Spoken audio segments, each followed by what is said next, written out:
Hello.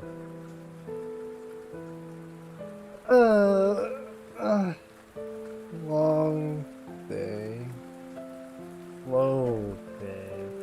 14 Final Fantasies in the series at Ram Ranch. I hate that I know what Ram Ranch is. Nice to see you, Wingmasters. I hate that I know Ram Ranch. But it's so funny though. Yeah, I went to log in and then it said, oh sorry, you can't play since it's under maintenance. I was like, what? So I had to check the schedule. It was like, oh, it's under maintenance from 4 a.m. to 4 a.m. tomorrow. So I'm like, oh, well, there goes that.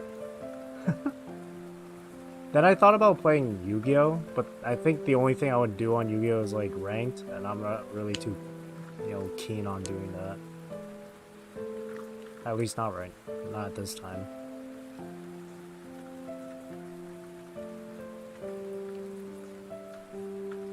So, I figured I'd have like a, make it just like a nice chill day today. Not only that, I didn't sleep very well last night.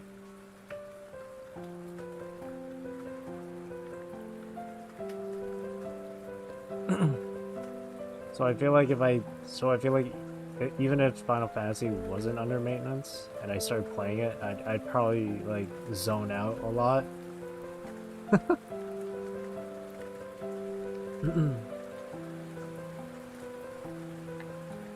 So here we are with just another talking stream.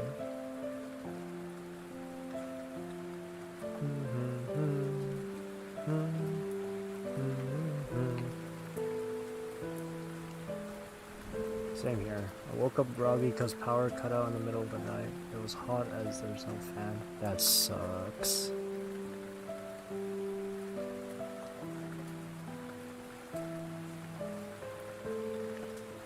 Like, having the power go out is one thing, but during, like, hot weather, and your fan isn't, powered and stuff, ooh, that sucks.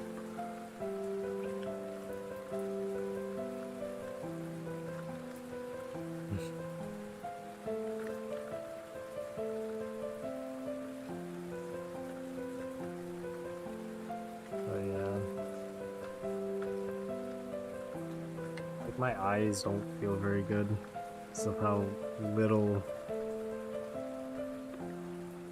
sleep. Well, not very little sleep. I think I slept for a total of maybe like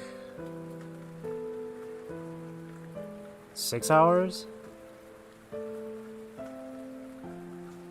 I mostly don't have to deal with hot weather because my basement is nice. Yeah, being in the basement is always nice and cool. In fact, that's what my cousin does. Whenever it's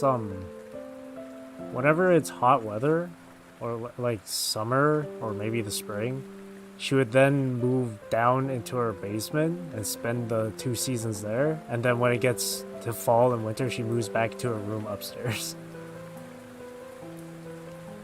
So she like alternates between the 2 rooms.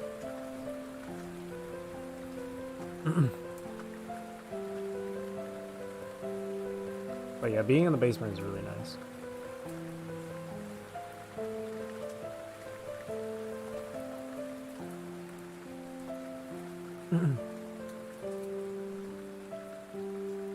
Sometimes you have to deal with the cold a lot. Especially when it's like winter. The basement is pretty much my room. Would not be nice in winter though. Yeah, that's what, yeah, I was just about to say. Because I'm in the basement, and I'm always wearing like a sweater and sweatpants.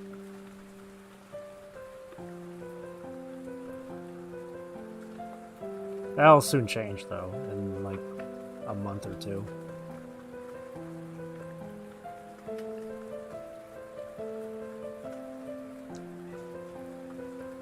In fact, I'm also wearing like a pair of shorts underneath my sweatpants.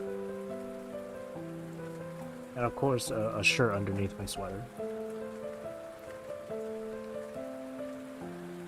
And if push comes to shove, I have a heater right in front of me. So.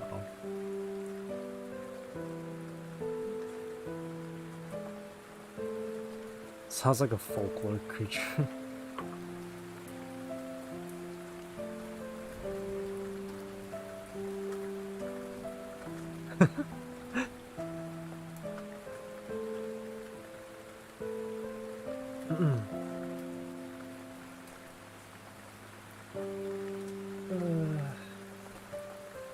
Oh man.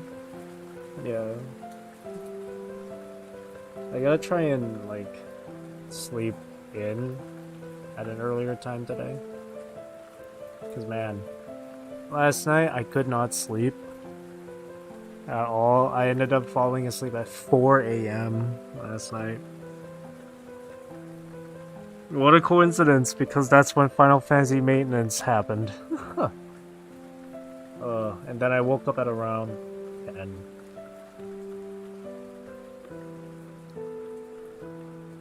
I even took a shower before stream, and like I still feel really, really out of it.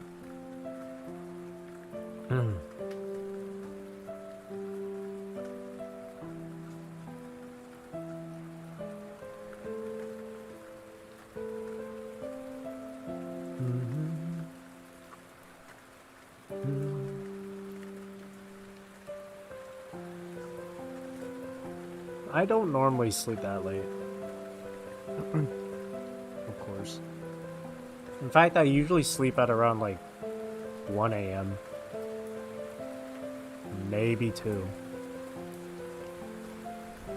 The only reasons why I would sleep that late would be if I'm watching something interesting on YouTube, and I just keep watching. Like I just get led down a rabbit hole of content.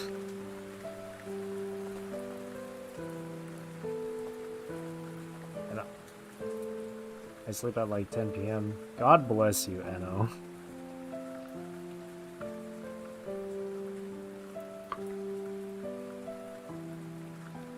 I wish I could sleep at that time too. But even if I tried, I'd probably like still be wide awake until like maybe midnight. Later if watching, playing something interesting. Yeah, that's like me, but much later.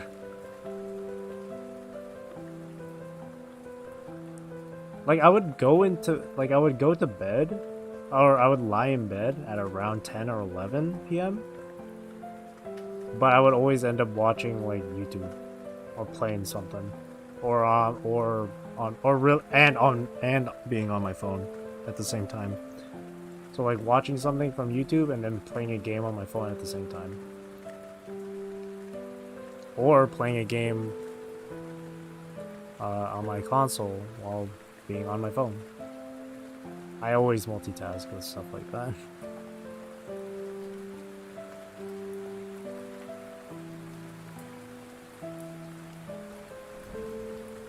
Old habits die hard.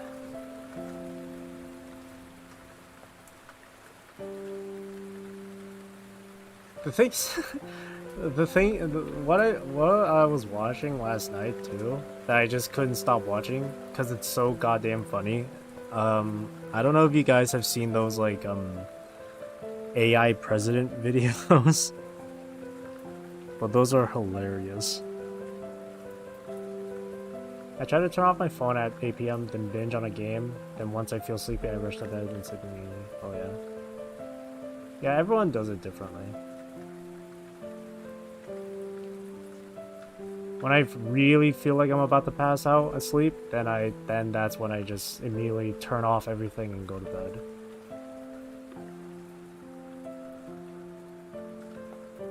even desync make them about the best Halo. I love watching those AI videos, man. They're so funny.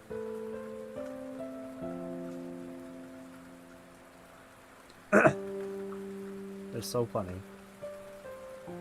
I like the Yu-Gi-Oh ones, the Fire Emblem ones. There's the Call of Duty Zombies ones. Those ones are funny. Joe, what's the best? What's the best Hatsune Miku song?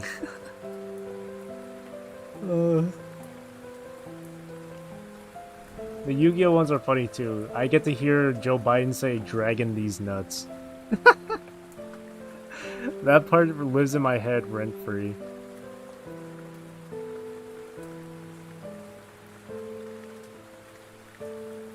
What was it? The video was Donald Trump versus Joe Biden in a Yu-Gi-Oh duel, and Joe Biden was gonna use Blue Eyes White Dragon. So Donald Trump is like, "Why are you using that shitty deck?" And then he's like, "Because Kaiba is the coolest character in all of anime." And then he follows up saying, "Also, I'm white with blue eyes, and I'm gonna be dragging these nuts in your mouth," or something like that. It was the funniest thing ever. The only unrealistic about the AI voices is the lack of stuttering for Joe and Obama. Yeah. A lot of the AI ones with Obama in it, Obama just sounds very, like, for the most part, monotone, or just really just calm and stuff. The Donald Trump ones are really good.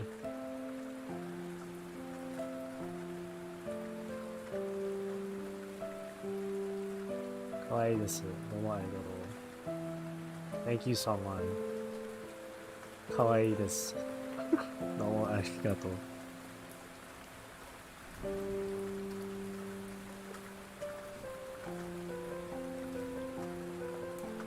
Yeah. Kochira koso. Likewise. Also, welcome to the stream.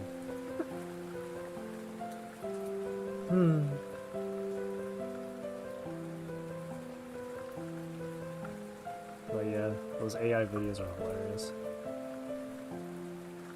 Hang on.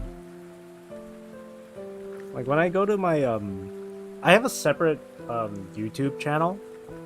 I don't do anything on it aside from like testing out like games for live streams unlisted, and I make them unlisted. But on my other channel, I mainly use it just for like random miscellaneous stuff, for like watching other shit that isn't like related to music. And on that, if I look at my like my likes list and stuff, some of the recent ones would be the AI president stuff. It's so funny. That stuff is just fantastic. Yeah, my most recent one. US presidents embark in Sea of Thieves. The presidents go to an anime convention.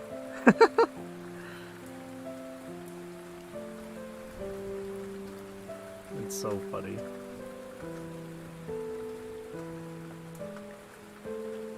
And other likes on there is like, well, I say not music. Well, I say like I don't do anything music related on the other channel, but I do give likes to like songs and stuff.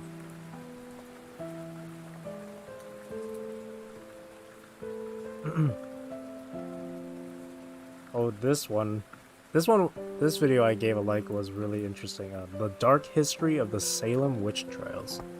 Fascinating. I've been pretty much replaying Nier Automata. Nier Automata? It's a fantastic game. I remember when I first played the demo, I thought it was really cool, and then I decided to pre-order it.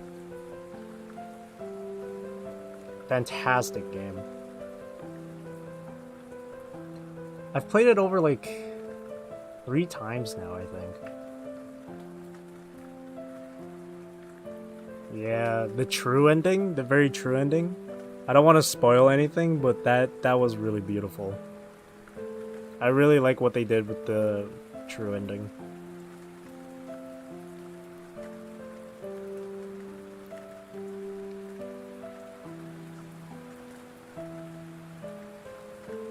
They have like 5, well technically 5, but 3 of those 5 are like actual proper endings. Still hits hard to this day. Yeah, whenever I think about it, it's like, oh, so good.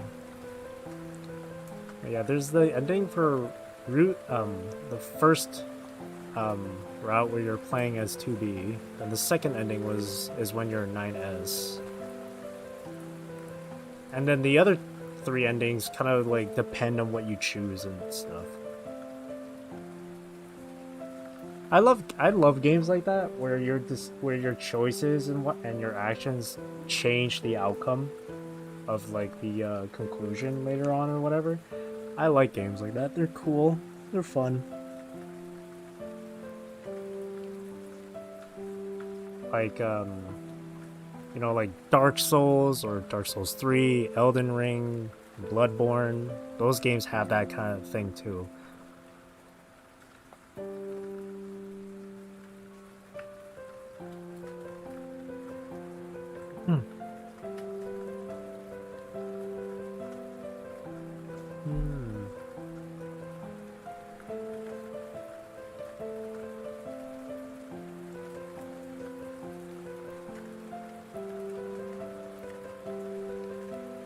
That's a marketable mechanic. Hear that, BioWare?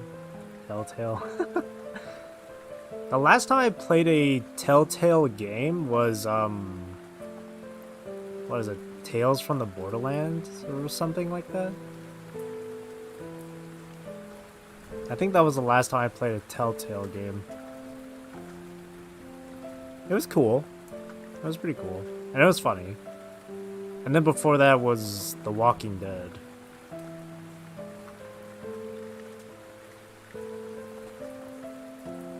Gearbox murdered the sequels to Tales. There was a sequel.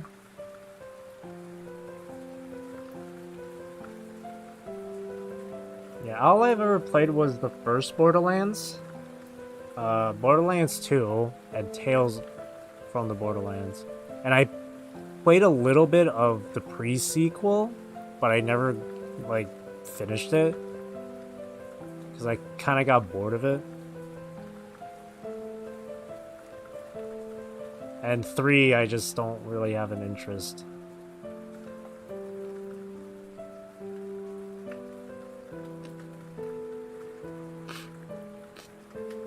Or, like, rather with 3, I think when the opportunity arises, maybe I'll play it, but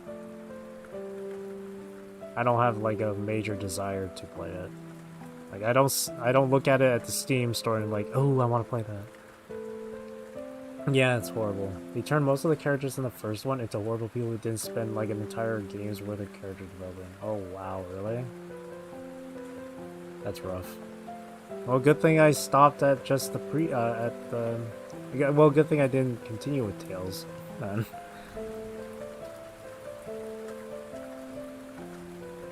But then again, there's probably people who will be like, oh, play it so you don't, so, you know, just so you know. Like, Reese, they turned him into a handsome Jack 1.5. What? Damn. And then to be fair, Reese kind of had that vibe, just a tiny bit, from the first game. He did seem like that type of guy. Oh.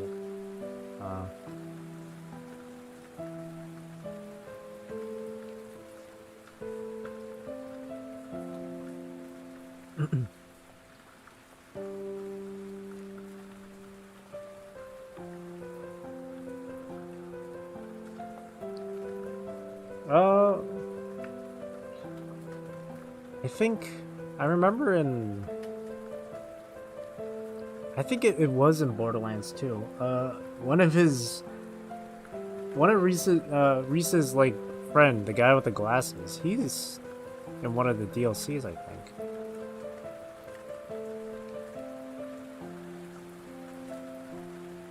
Can't remember his name though.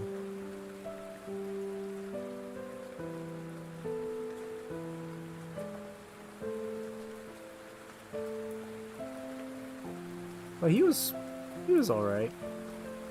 I liked him. Vaughn. Oh, for 3? Yeah, I am pretty sure Vaughn is in 3, but I'm also pretty sure that I've seen him in one of the DLCs for Borderlands 2.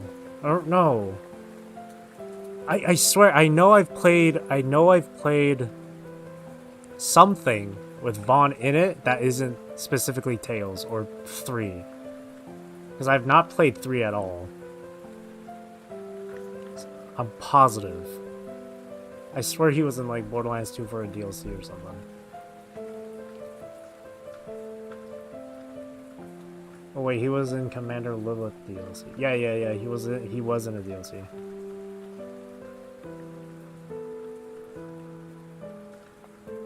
I didn't get to play at that point. Fair enough.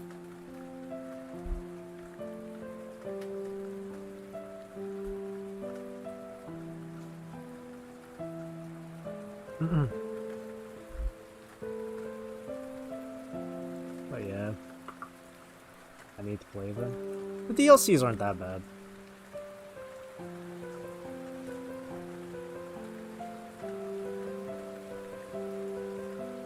I was playing, who did I play? Gage, I think that's her name? The Necromancer or something? I was playing as her.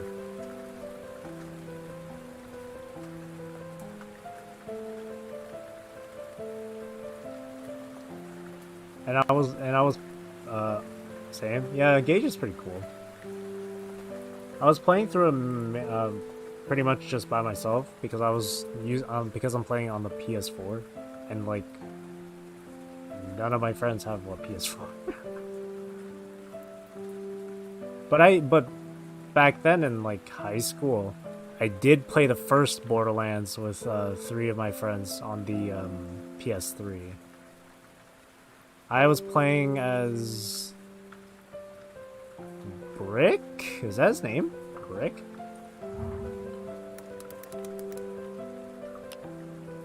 Yeah, Brick. I was playing as Brick.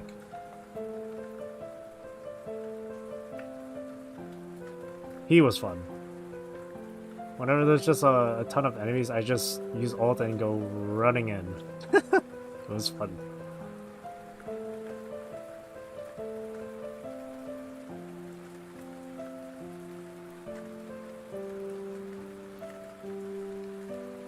And Brick as himself.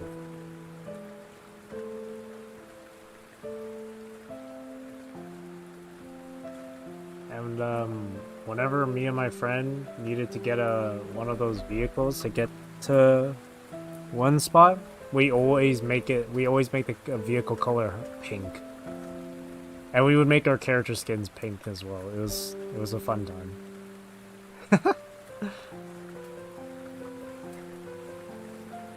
Good times with Borderlands.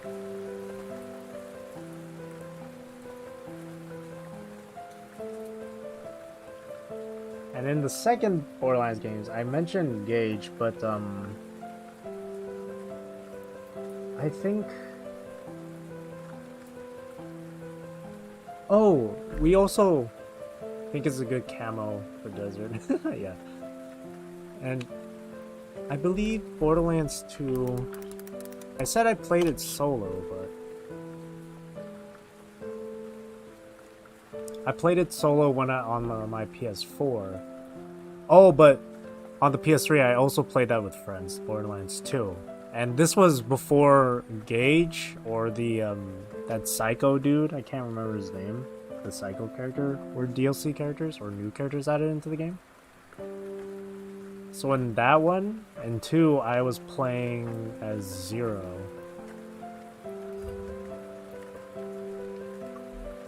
Krieg, that's his name, thank you, Krieg.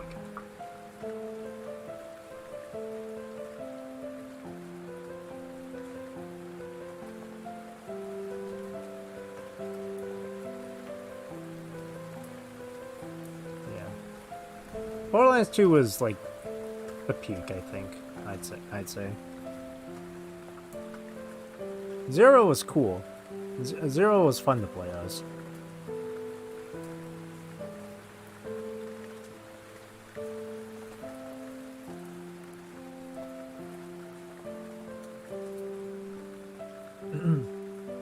And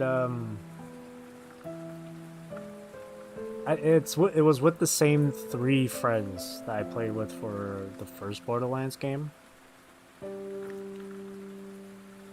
One of my friends continued to stay as like that soldier class.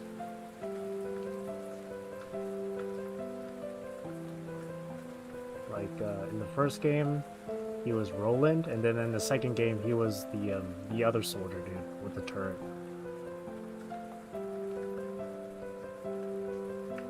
And my other 2 friends, they kind of like switched it up. One friend was Lilith in the first one, but then in the second one he was, or no, not Lilith, Mordecai. He was Mordecai in the first one, and then he went to play as Maya in the second one. And my third friend, he was playing as Lilith, and then he went over to being Salvador, Salvador, right? The Gunzerker. I made a mod for Borderlands 2 to make the vehicles run like standard vehicles and not Halo style where you aim to steer. Oh, I see. That's cool.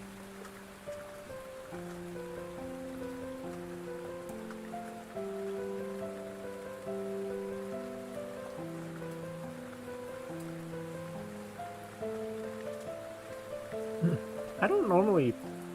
It broke a few updates later. Oh, rough. I've never played any mods with Borderlands at all. But that's mainly because I was on console, so.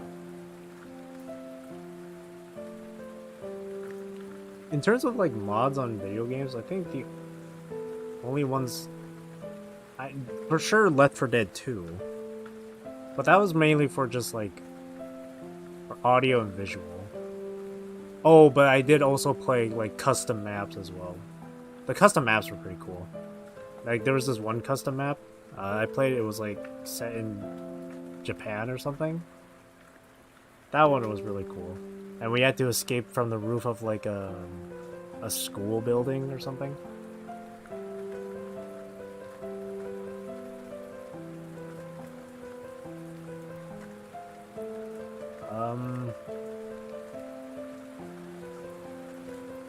Can't remember. There were other custom maps though. But yeah, for the most part on Left 4 Dead 2, I only ever got mods that were like for audios and visuals. And especially the carnival stage or whatever, where the final part is you're escaping from like a concert venue or something. That one was cool.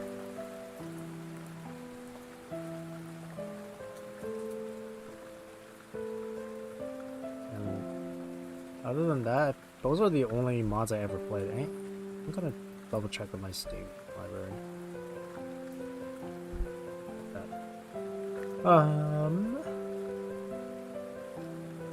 Yeah, I'm pretty sure it was just Left 4 Dead 2 I played mods.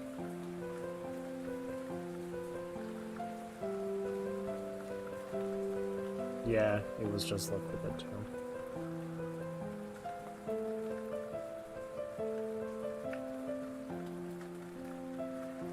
It had great concert levels. I've never played Alan Wake.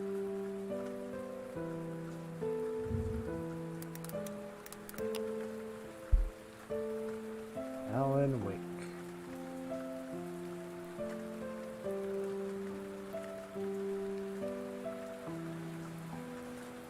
Oh, this looks familiar.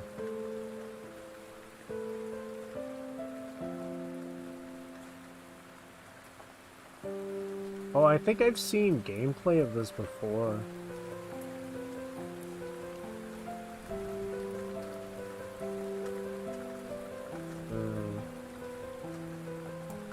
There's a concert level in that?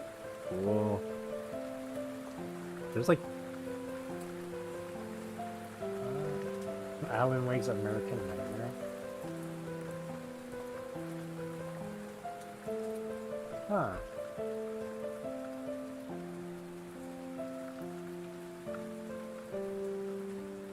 Let me see here. Action adventure game. Thriller novelist Alan Wake. Mystery behind his work experience. Oh yeah, no, I did watch, like, I actually watched someone stream on this game once. I'm not gonna say who, but I watched their stream. Only for a little while.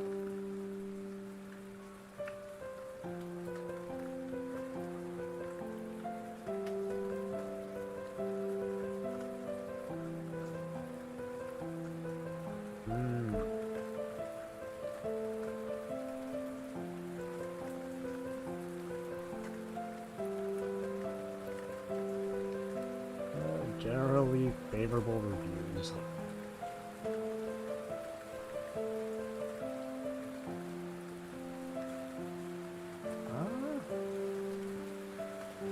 Best game of 2010.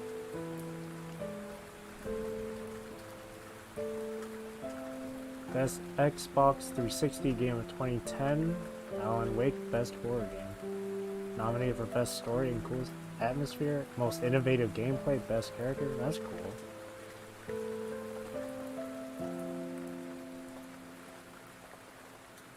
Same week as Red Dead Redemption was released.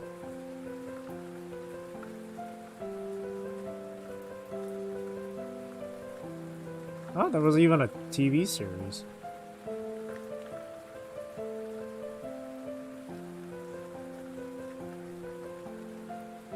Cool.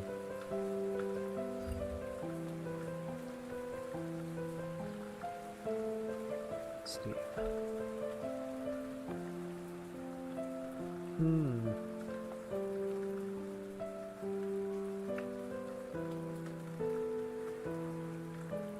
It's definitely on, like, Steam. Not that I'm gonna get it. Oh, what is this? I wish RD1 was not an Xbox exclusive. Oh yeah, it is, huh? That sucks.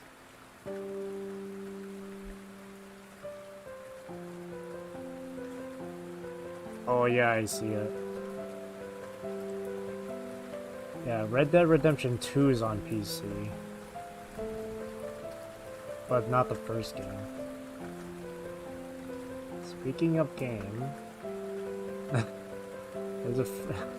I was looking at the front page for Steam and this one game popped up. Pineapple on pizza.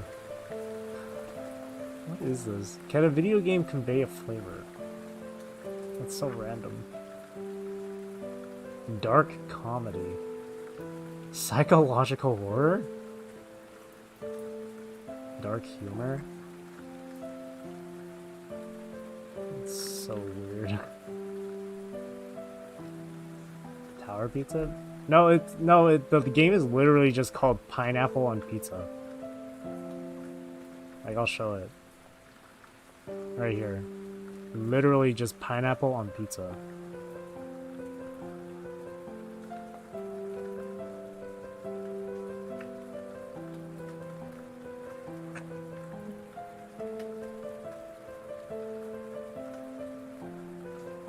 Man, people come up with some wacky stuff.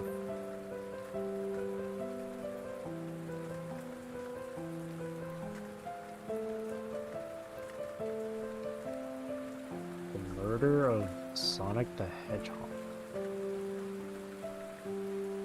Undead Horde 2 Necropolis. Destiny 2.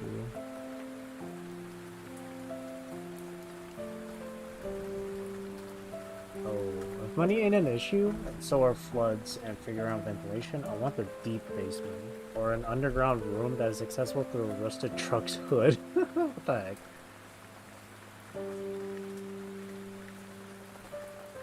So you want a bunker?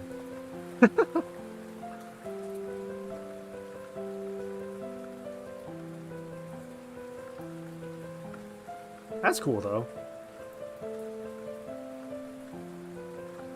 It's a man cave. Go in there, you'll just see like a foosball table, a giant screen TV, a bar. Your own little man cave.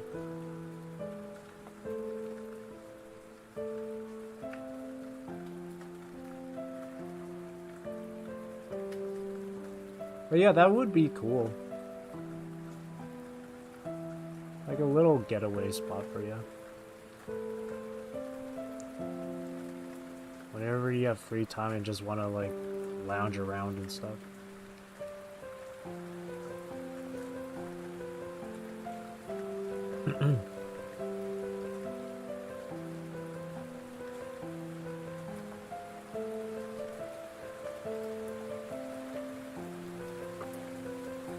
I've always imagined, like, on that sort of like topic, I've always imagined what it'd be like to like live in a house, but like with your friends and stuff.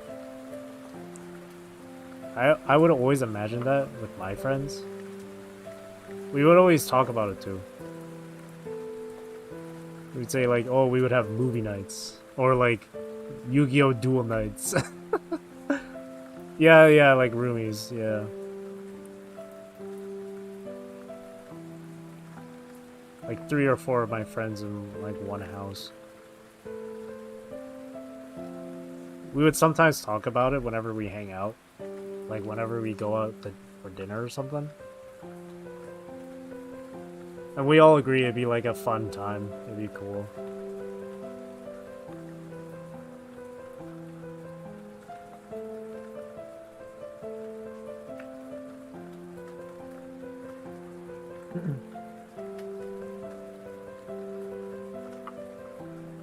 Yeah, I always picture like me and my one friend just having an actual like Yu-Gi-Oh! Duel with actual cards. That would be a lot of fun.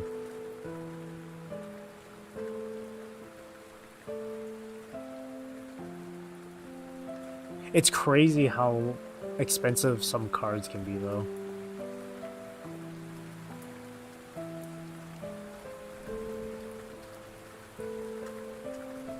Especially important cards like Ash Blossom.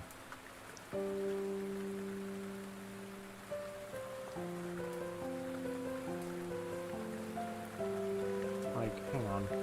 How much is Ash Blossom anyway?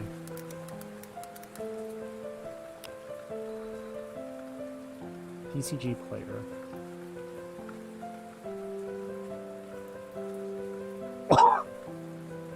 $32?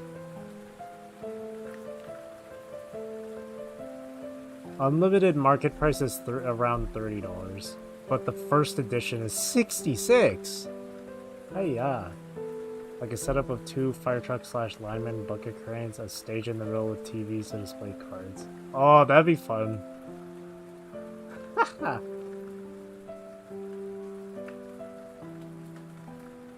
I'll pull up with like a dual disc and stuff. I actually used to have one of those when I was younger. I don't know where it is. I think it got thrown out or something. Sad. But I actually did used to have a dual disc. Too bad they don't actually sell those anymore. I would love to just go to like the nearest toy store and buy that. Buy a dual disc. And the person behind you to give you slaps every time. Take a shot every time you lose life points. Oh no. Then the duel will win. The duel's winner will be determined by whoever passes out first from drinking.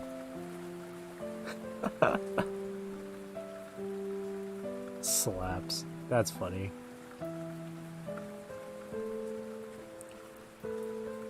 Man, these cards can be so expensive. Wow, FFXIV. Wow, Only $1? Ash Blossom is like 30 and up. $30 and up. The lowest price is $10. That's how crazy this card is. That's how strong this card is.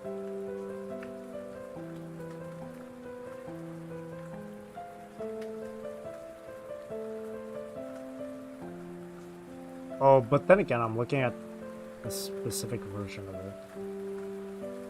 Oh, okay, never mind. Yeah, I was just looking at a specific version of it. The lowest price for an Ash Blossom. $2. $2.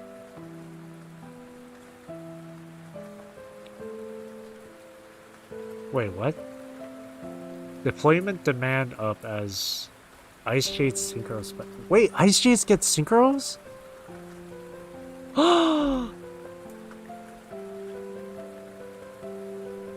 No way. Oh, get out of here. Deployments? Wake up your elemental hero. Ash Blossom. Excel Synchro Stardust. Whoa! Ice Jade, Gamir, Agarine.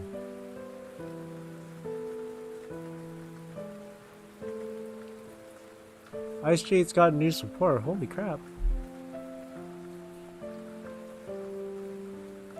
We're back in the top 10? Oh no, this is old then. Never mind. Oh, Photon Hypernova. That was a while ago. Never mind. Well, this is the first time I've ever seen this card. You can activate this card. Or, as a quick effect, activate this. Face-up monsters you control cannot be destroyed, banished, or destroyed or banished by your opponent's card effects this turn. Uh-huh. Then if you activated this effect in response to an activation, your opponent has a card or cards with that name on their field / and or graveyard. Banish those cards. If a card is banished by your opponent's effect, while this is in your graveyard, special summon this. Oh, I see. So it just banishes stuff. Doesn't like negate or anything. That is still kind of strong. What? Really? This is number 1? In the marketplace.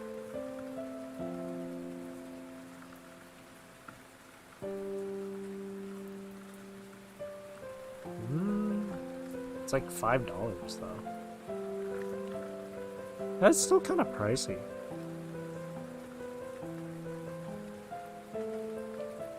Yeah. I'd like to, like, have my own Yu-Gi-Oh deck. I have actual Yu-Gi-Oh cards, but nothing to really make myself a real deck.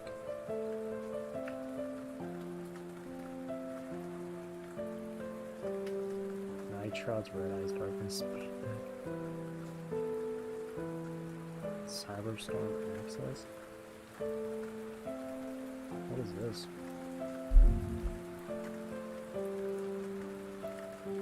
Naturia Runic? Runic Kashtera for one of these. Latest tournament decks. 250th YCS? Holy. Los Angeles. There was one in France, one in Slovenia, one in Brazil, one in Mexico. Cool.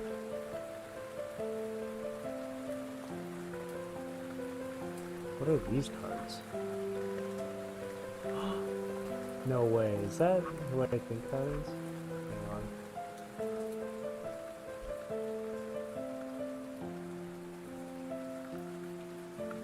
Of course there's more Albaz cards.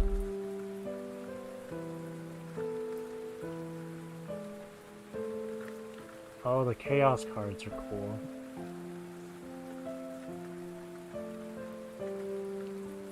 I'm just looking at Yu-Gi-Oh stuff.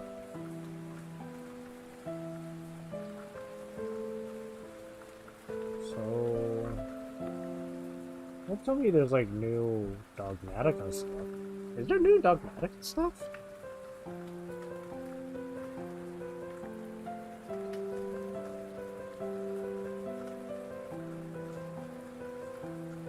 Any new Dogmatica cards?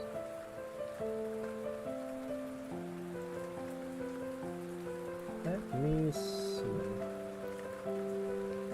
No, it doesn't look like it. What about branded? I'm sure there's tons of new branded stuff.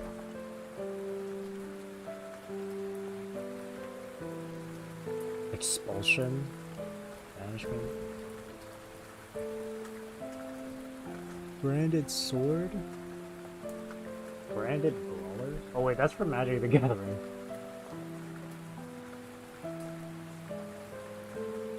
Yeah, but what about monsters? Hang on. Maybe if I type in League?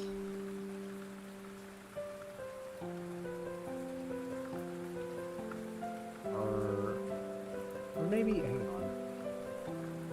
They don't give more detail on what's in these decks specifically.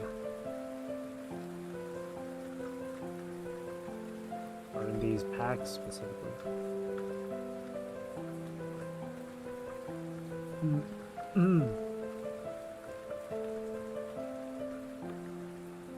Cyberstorm Access Booster.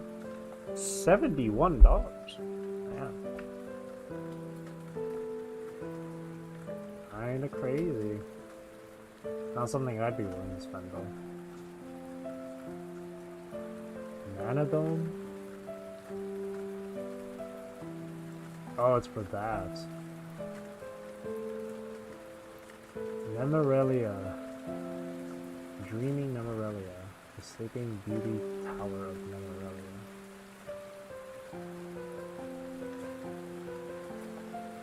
Nemorelia? That's new.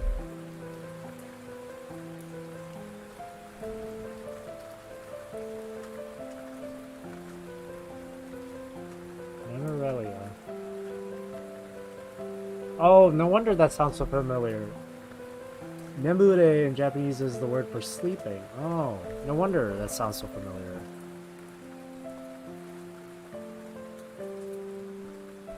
It's based around whose dreams manifest as a candy and dessert themed world. That's cute.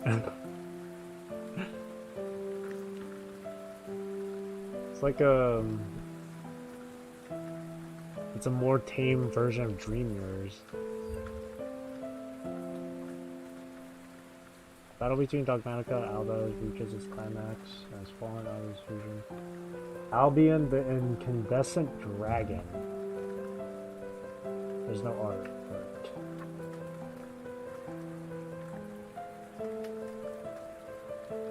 Oh, that sucks. It says right here, massive data loss. That's rough.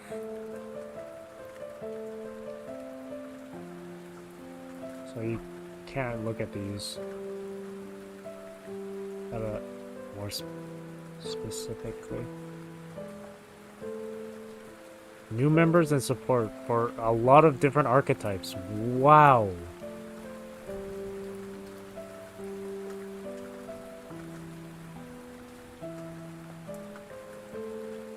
That's 80 cards. Damn. Oh, the English one was released last month. So new members / support for Amazement, B-Troopers, Branded, Bestial, Chaos, Code Talker, Constellar, Cyber, Cynet, Despia, Dynamorphia, Dogmatica, Dual Avatar, Fusion, Gunkan, Ice Jade, Infinitrack, Kashtira, Libromancer, Mikanko? I've never heard of that. Pendulums, Hollies, Pearly, Rescue Ace, S-Force, Soulful Chord, Super Heavy Samurai Soul, Sword Soul, Teller Knights, Tri-Brigades, Virtual World, Albaz, Counter Fairies, Heart, World Destruction, and then 2 new archetypes, Mana Dome and Nemorelia.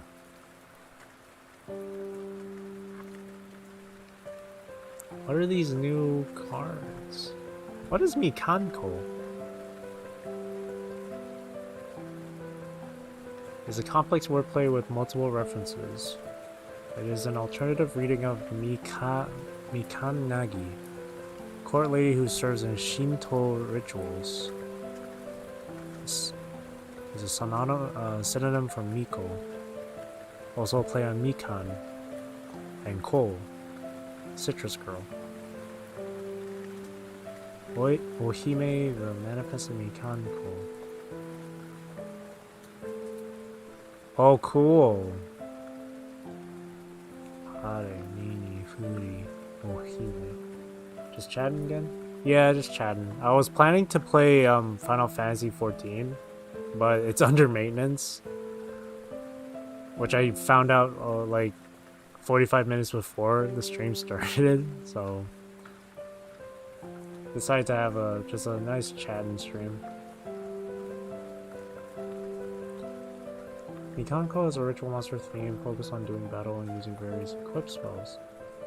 All monsters of this theme have 0 attack and defense, with effects that reflect the damage back to your opponent. Oh, that's interesting. So that's what Mikanko.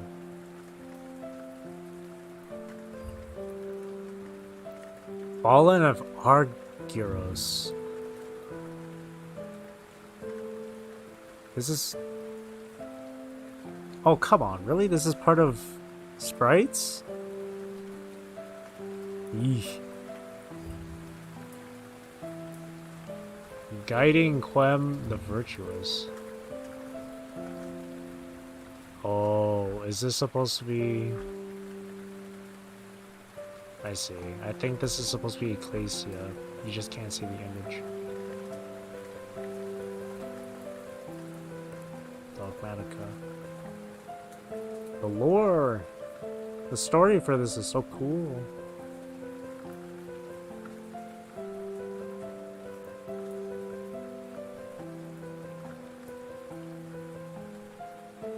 Man, I love Dogmatica.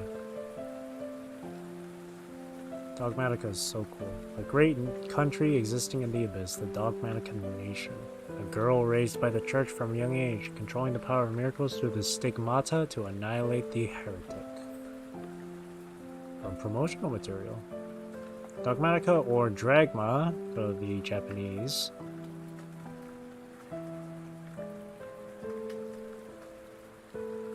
Yeah. Hello. Hi, Black Imagination. Nice to see you again. Yeah, as the title says, a bit late. Well, no, that's fine. That's fine. Yeah, just looking through some Yu-Gi-Oh stuff.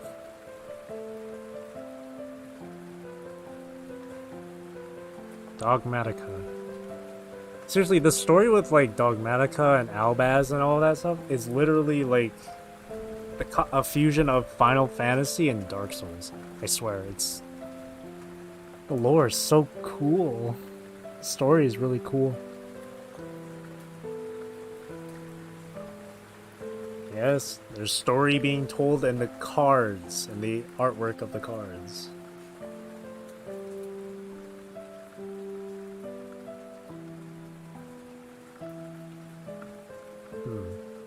Yeah. Maniacally focus on countering extra decks.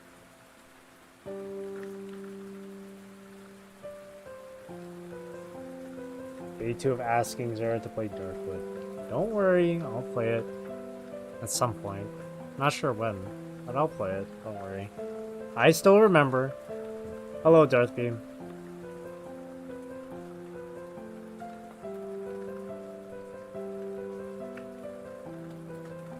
Oh. Fallen of Albaz. Oh my god, that's a lot of archetypes. Albaz Dragon? Oh wait, no. No. Branded, I guess?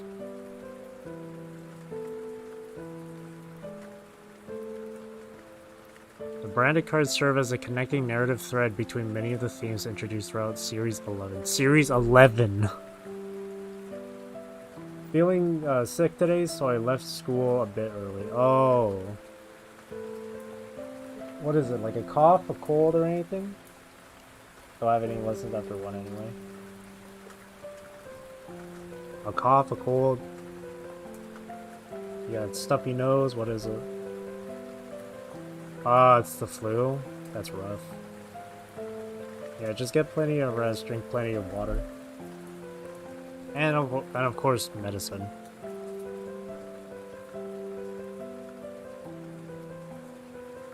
Man, I hate Branded. The story in Branded is really cool and all, but man, I hate going against it. It's so strong.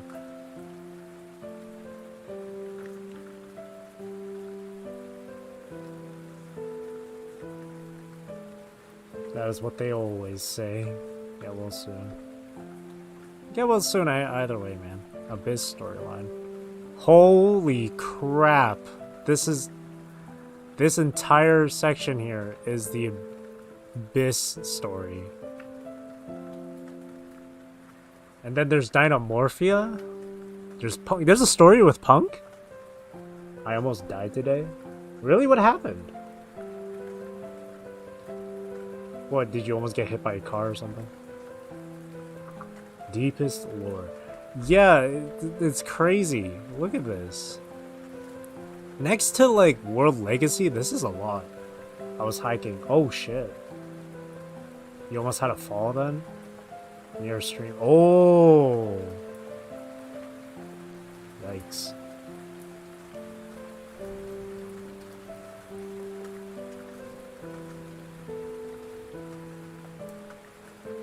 Well, at least you made it out okay. Suddenly the sand beneath me turned into... What? Really? Holy crap, that's scary.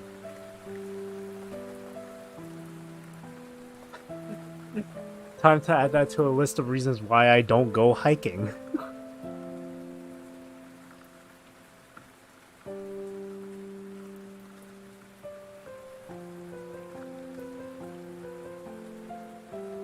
So like loose rock.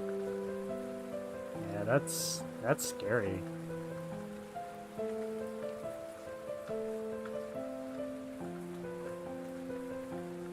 The last time I went hiking, and this is like a little bit of a story to tell you. So me and 3 of my friends were planning to go to Vancouver. So when we were about to go, we stayed at one of our houses. I stayed along with 2 of my other friends, stayed at one of our 4th friend's house, right? That way we can like easily get ready to go to the airport and stuff. So my 3 friends fell asleep. Me, I couldn't sleep at all. The reason why I couldn't sleep is because my other friend, I'll just call them by the first letter of their names, and I have to walk 2 hours back to the car, sandy shoes and pants. Ooh, that's not a nice, pleasant feeling. Ugh. I just imagine like in those like sorts of cartoons or animes, you just take off your like shoe, and you pour out all the sand. And it's like it's just a long stream of sand coming out. Hate sand. It's coarse and gets everywhere. Yeah, sand is just not pleasant. It's the worst when you accidentally like trip into sand and some of it gets in your mouth. Ugh. Pretty cool memes. It's so bad though. Anyway, with my story, my one friend, I'll refer to him as R. He was snoring a lot in his sleep, so I couldn't sleep at all for the entire. So I pretty much had an all-nighter, and then it came time we had to go to the airport. We get to the airport, I still couldn't sleep. We get on the plane, still couldn't sleep. And then the moment we land in Vancouver, my other friend Jay, he's just like, hey, you know what? Our Airbnb isn't open to us yet until like 11 a.m. And we got there by 7 a.m. So what were we gonna do for the next few hours? My friend Jay recommended hiking. And I was like, oh god, no. And you don't sleep for... I didn't get any sleep for the entire night. And then my friend suggested we go hiking. It was death for me. I like sand though. Mainly sand on the beach. Just not quicksand. Fair enough.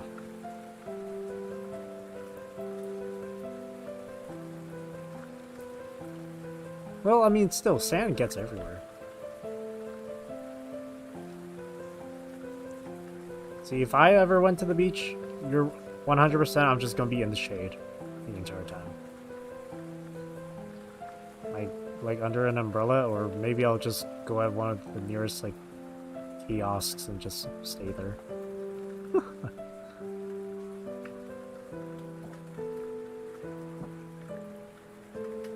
I didn't know that Punk has, like, their own lore here. Or I guess it's just details behind the artwork.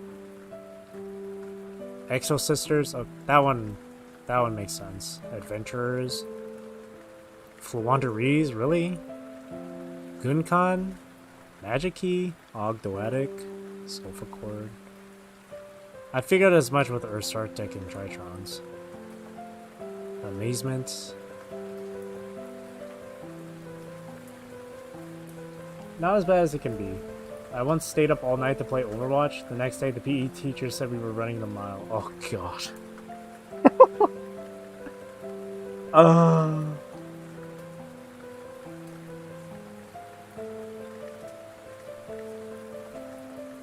I would have just called in sick. Other cards. What is this one? The forbidden demon god that towers over the heavens. What is this? One who exists beyond the speed of sound? Helica enters the Star War as a member of the Gusa tribe? Okay, well this one's Witchcrafters. Easter is almost here. Got any plans?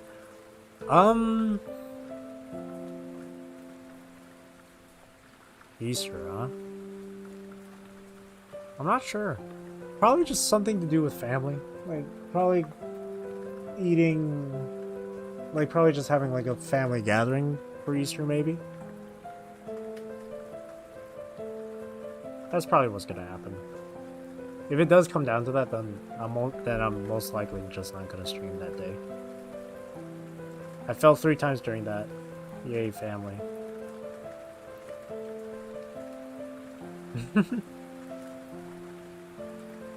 Yeah, with my family, the person that I really talk to the most during family gatherings, at least, is like my cousin.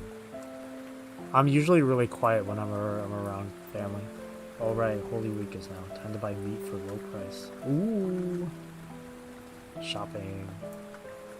It's good to spend time. It is good to spend time with family. I'm just usually quiet whenever I'm around family.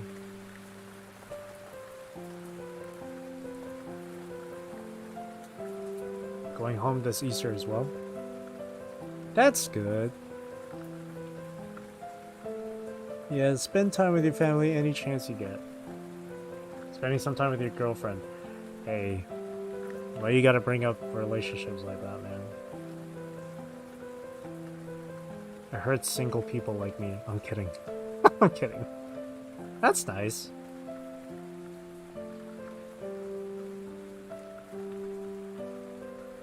Stop flexing. Stop showing off.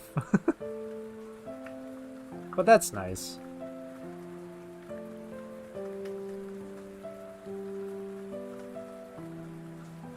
Just like a simple date or something. Getting a bite to eat. We've only been together for a year. That's a pretty long time though.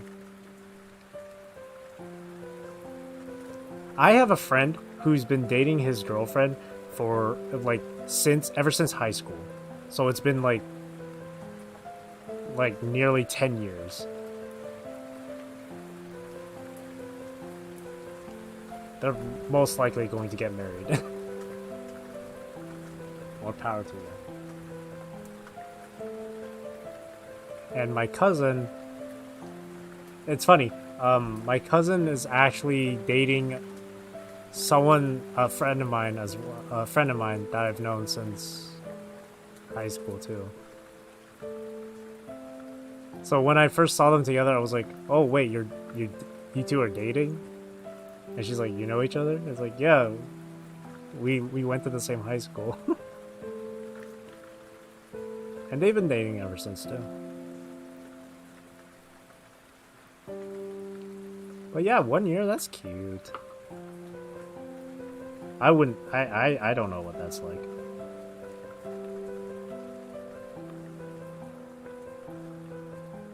Just gonna get a bite to eat with her or something? Just something simple, I would guess. Oh boy, that's a lot of lore. You know what, I'm down to read this though. Oh, the rain got muted. You know what? Yeah, we'll just leave it. Land of the Abyss. What a girl who met. Maybe I should get a girlfriend instead of an Arknight's waifus. Hey man! No waifu, no waifu.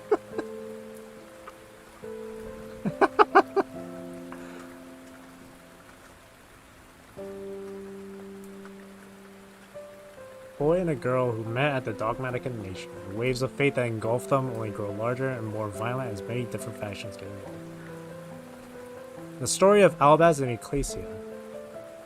So this is Albaz, this is Ecclesia. The dragon that appeared in Dogmatica from an interdimensional door was taken down by the Knights of Holy Teachings. MP5 slap. We are planning to go Benalong for a night out there. Ooh, that sounds nice.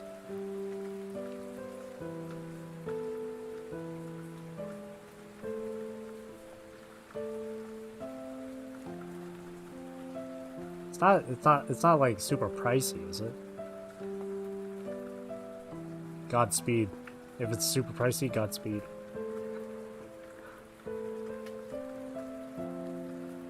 And took the form of a young boy, Albaz. Ecclesia, who happened to be there, protected the boy, stealing herself from being denounced as a heretic. With the help of the formerly hostile Tri-Brigade, they managed to escape their predicament and resolved to start their wandering travels together. Well, that's like the Cliff Notes version there. That's like near the Opera House, right? So the story with that. So the dragon that appeared in Dogmatica Nation. I'm gonna look up the cards here. So Dogmatica Nation, the field spell, which is right here. Literally Dark Souls. So that's Dogmatica Nation. The dragon that appeared in Dogmatica Nation from an interdimensional door. That's a dear servant. This. So there's Ecclesia, this is Fleur-de-Lis, and there's Albaz falling through the interdimensional door into their nation. Really cool. And when that happened, I believe the next card was Dogmatica Punishment? Where Fleur-de-Lis goes on to fight Albaz. All I can say is that I've been saving up just to go there. Okay, then that is kind of pricey. Excuse me. Ugh. If I had a girlfriend and she was like, let's go to this place, and it's like hella expensive, but like, nah, we're just gonna get McDonald's.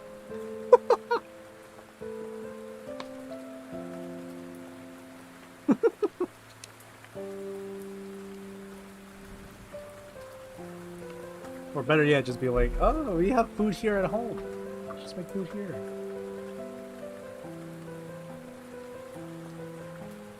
I wouldn't, like, if I like had a choice, I'd prefer like a girlfriend that wouldn't be like, I don't want that wouldn't want to go to like a fancy restaurant or something. Gotta invest that money into gacha. Like, I'd prefer like someone who's a lot more laid back. My first date with my girlfriend was at a McDonald's. See, I mean, there's nothing wrong with that. A date's a date, man. As long as you enjoy each other's company, that's whatever. But the same can go to like going and apply to like going to like a fancy restaurant. So it's like it's no biggie. But man, that's you've been saving up for that. It's gonna be pricey. I was one to suggest to go to bed alone. She suggested so much cheaper.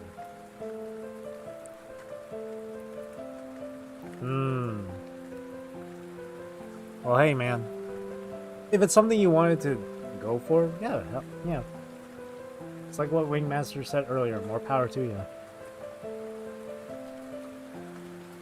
And like I said, as long as you enjoy each other's company during your date, it doesn't really matter where you go. Whether it's somewhere cheaper or somewhere that's pricey. As long as you two enjoy your time.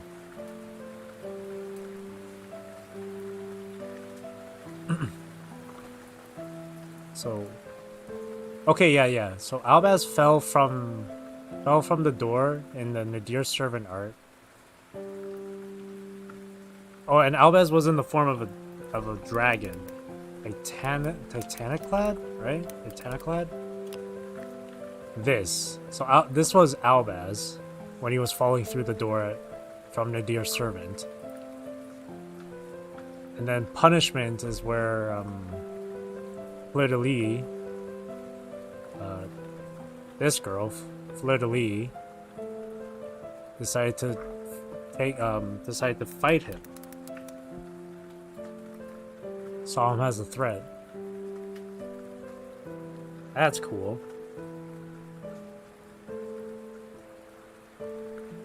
And so I believe he reverted back to being his human form. That's enough talk about my personal life. Yeah, that's fine. So he reverted back to his normal, to his like human form. And then Ecclesia was going to intercept. And then, what was it? I think it was... Oh, what was it called? It was Dogmatica something. What was it? Dogmatic... It was a trap card. This one right here. Dogmatica Encounter. Then that's when they meet.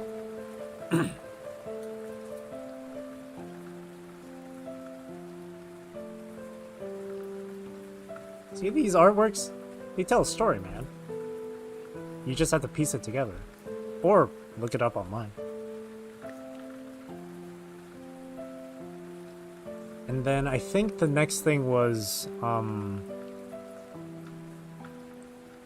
amidst all that chaos and confusion,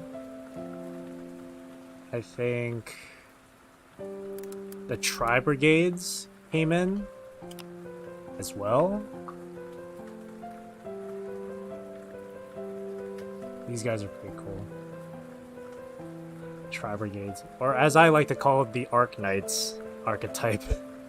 Because they are pretty much just like humanoid animal beings or whatever. Like Farajit, she's got ears there and stuff.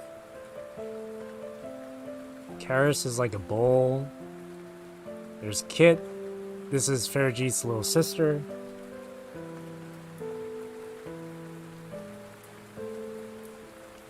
Yeah, see, there's Nerval. He's got wings. He's a bird. Oh, I thought because Tekler. Oh yeah, Nerval. And there's Rugal. He's like a wolf. And their leader, Shireg.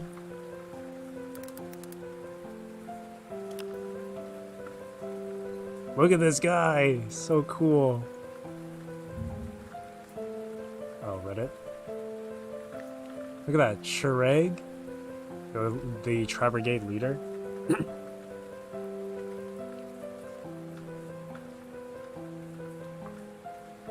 Really cool. So amidst all that chaos and confusion with the interdimensional portal, I think that's when Tri-Brigade stepped in. I think they were like fighting against Dogmatica Nation. Because Dogmatica Nation was like a very like religious thing. After all, they had the whole thing of getting rid of heretics. And I guess the Tri-Brigades were like would rebel. Are you good at drawing? No. I was never good at drawing. I did try drawing once. I drew up this one portrait. I don't know if I still have it though. Which it wasn't bad, but drawing was never like my forte.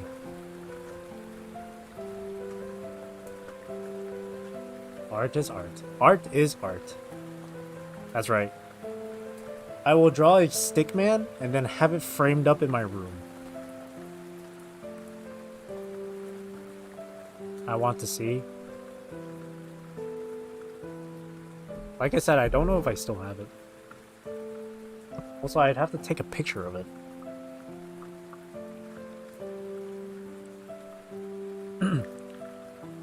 I'll look for it some other time. I think it's in my drawer. But I did draw something. It was a long time ago, though. Basically, what it was is it was a girl, like standing, looking up at the sky or something, with her back turned, so all you see is like the back of her. And I think I drew her arms in a position where she was like holding her hands together.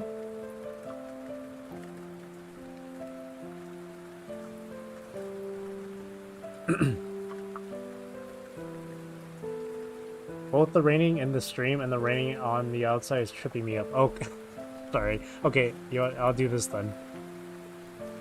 Oh no, that doesn't mute it. Here, I can just mute the rain. There we go. I'll just mute it.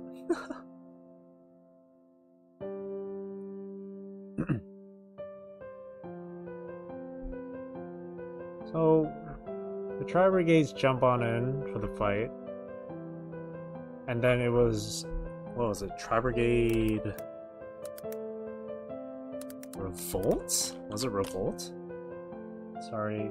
The Irani lo-fi enjoyer. Oh no, it's not this. No, this one's a different.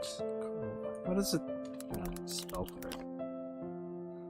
What was it? This one right here. Airborne Assault. It's Shireg versus Fleur-de-Lis, which is really cool. Also cool sounding art. Yeah, it's really cool.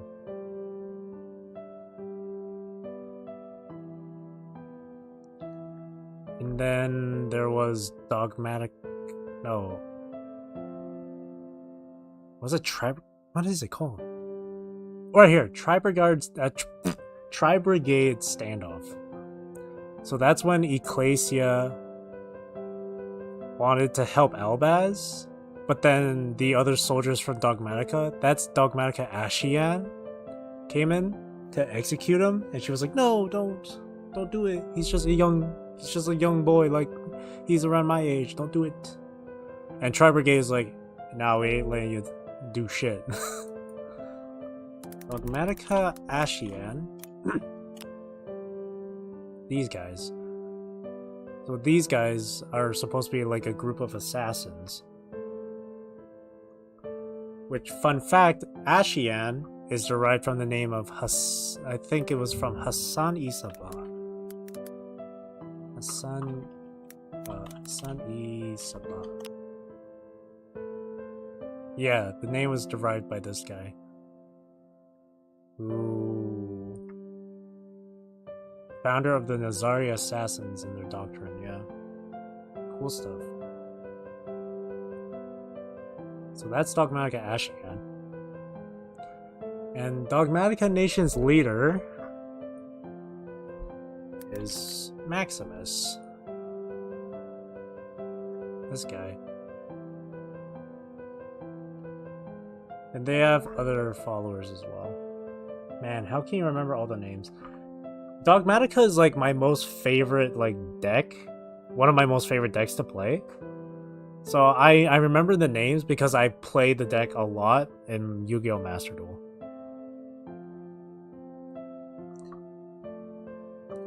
The cards that I won't be able to remember are like the spell and trap cards.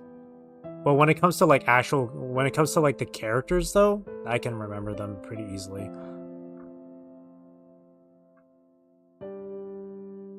So Maximus is their leader, and then I mentioned Fleur de Lis. Here's Fleur de Lis. Oh yeah, this is what she actually looks like. Underneath all that armor.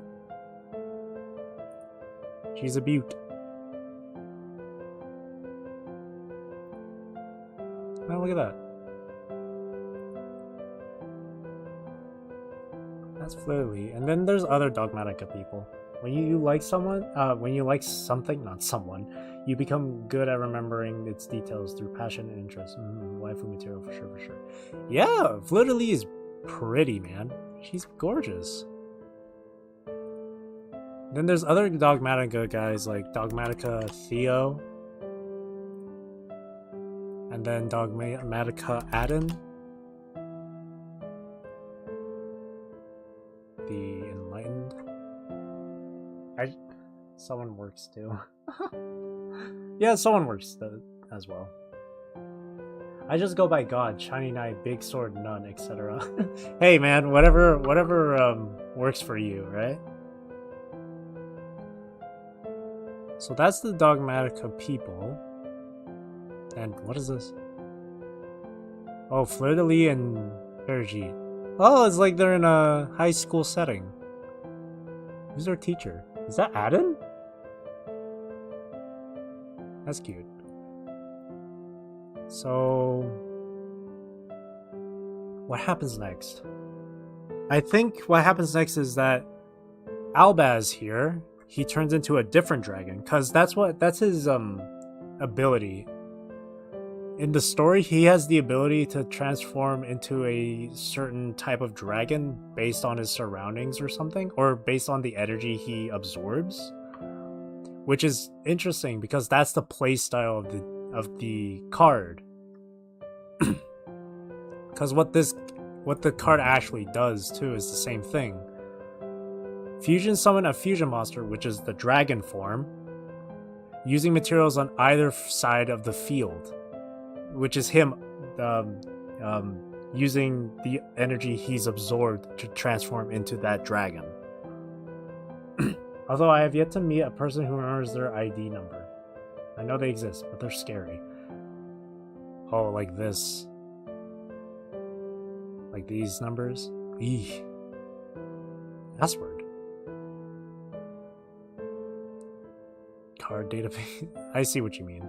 Yeah, if you're someone that can remember that, you are kind of scary. Fallen Child of Albus. Wait, y'all don't remember your IDs?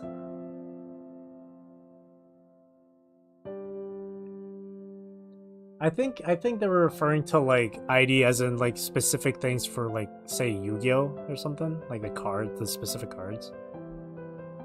When it comes to for like your own personal IDs, like say you're like credit card, debit card, license or whatever, then if you can't remember that, that's kind of an issue.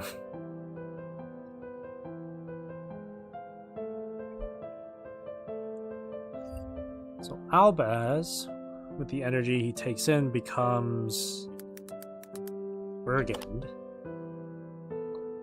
Closest are people who remember the forbidden numbers. Okay. So Albaz uses the energy he absorbs to become... Oh wait, no, I missed an event. So in this art, you see him holding a Glacia in his arm. the event I missed was Maximus comes down, and then he does something. He does something evil. I think it was. Or no, not Maximus. It was Ashian that did something. Dogmatica. Whoops. Dogmatica. Calamity? This. Okay. So Maximus decides to harness the power from the that interdimensional portal Albaz came through. Kawaii desu. Domo arigato.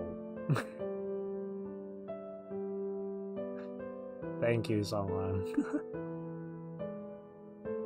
I think this is the order of the story. Or no, wait. No, it's not this. This comes later. It's Dogmatica. What the heck is that spell card?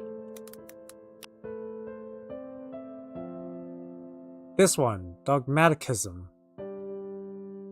So Ashian uses the power of the portal, or the abyss, to try and corrupt Ecclesia, and then that's when Albaz turns into Brigand to protect her. And then that leads to Tri-Brigade Revolt. Or Tri-Brigade, as well as Albaz protecting Ecclesia, fend off against Dogmatica Ashian. I think that's the story. And as they were fighting off, they make a retreat. They go back to the forest.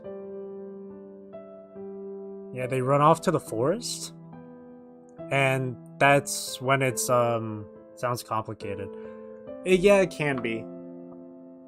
When there isn't like much information like online, you have to try and piece it together just from the artwork. So they run off back into the forest to retreat, and that's when Tri-Brigade Oath happens. So Shireg is like, okay, we can be allies and stuff. And Shireg gives him this little bird called Mercurier as like a sort of like a guide or something. Because they're gonna go off and meet Farigit's little sister, Kit. And there's Farigit right there with Ecclesia resting. And meanwhile, at Dogmatica Nation, that's when Maximus takes advantage of the abyss from the hole, and he uses this power to try and corrupt Fleur de Lis, which is her. This is her. White Knight of Dogmatica. So he tries to corrupt her, but he instead, but she takes off the armor later. And instead the corruption affects the armor. So the armor comes to life as this. So the armor gets corrupted instead and becomes Queritus. And upon seeing the corruption with Dogmatica, Fleur de Lis, Theo, and Adin decide to leave Dogmatica. And whoops. And then there's I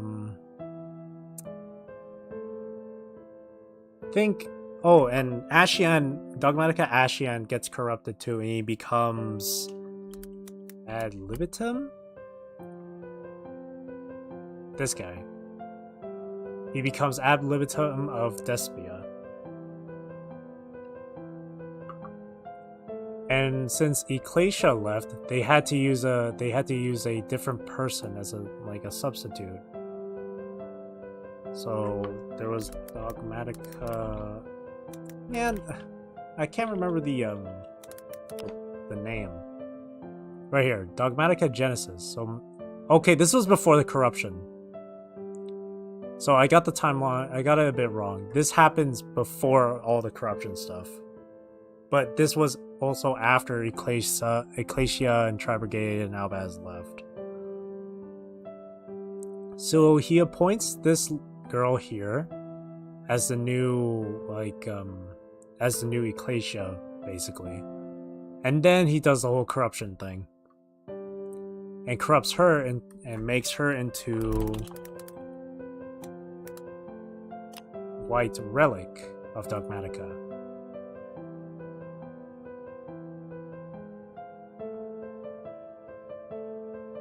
Yeah.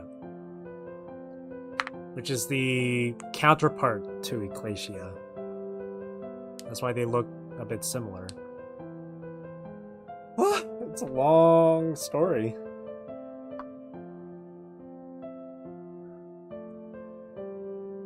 So, literally, Theo and Adin left Dogmatica Nation. And when they did, they came across Sword Souls. Sword Soul spell card. Yeah, they met with Sword Soul. So here's Theo and here's Adin. So when they left Dogmatica Nation, they meet Sword Souls. And they train under Sword Soul. So when they did,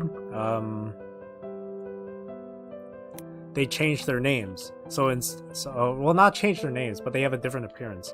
So now, Fleur-de-Lis becomes the Irish Sword Soul. That's Fleur-de-Lis. A completely different look.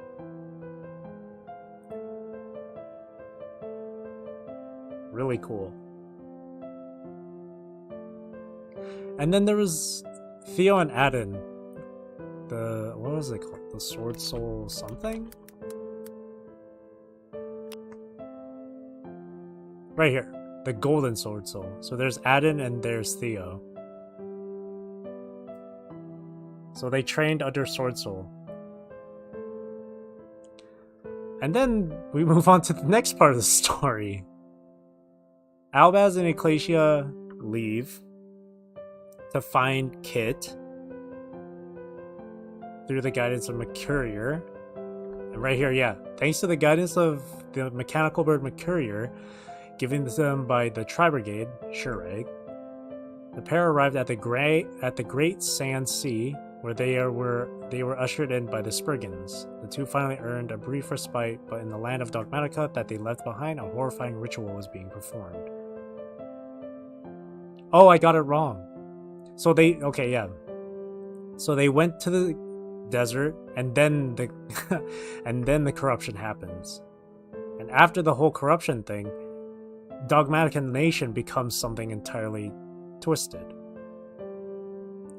So Dogmatica Nation turns into Despia Theater.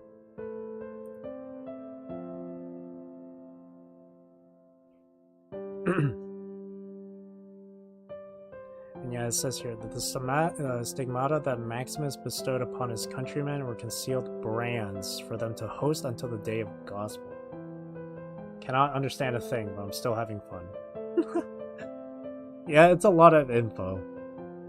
The brands engraved in their bodies opened after the ritual and became holes. What's up, Dogmatica Nation? What's up, Dogmatica Nation? As a result of the ritual, the land known as Dogmatica was shattered, and from its foundations a sinister, massive object shaped like a castle surfaced, which is this. And the voice of Keen. Yeah, I got that. And so, from the form of White Knight of Dogmatica taken by the Holy Relic, a beautiful yet terrifying monster crept out, which is Queritus right here. Shivering with delight, Maximus, this guy, absorbed the power of darkness onto himself and became Dramaturge. Dramaturge of Despia. Became this guy.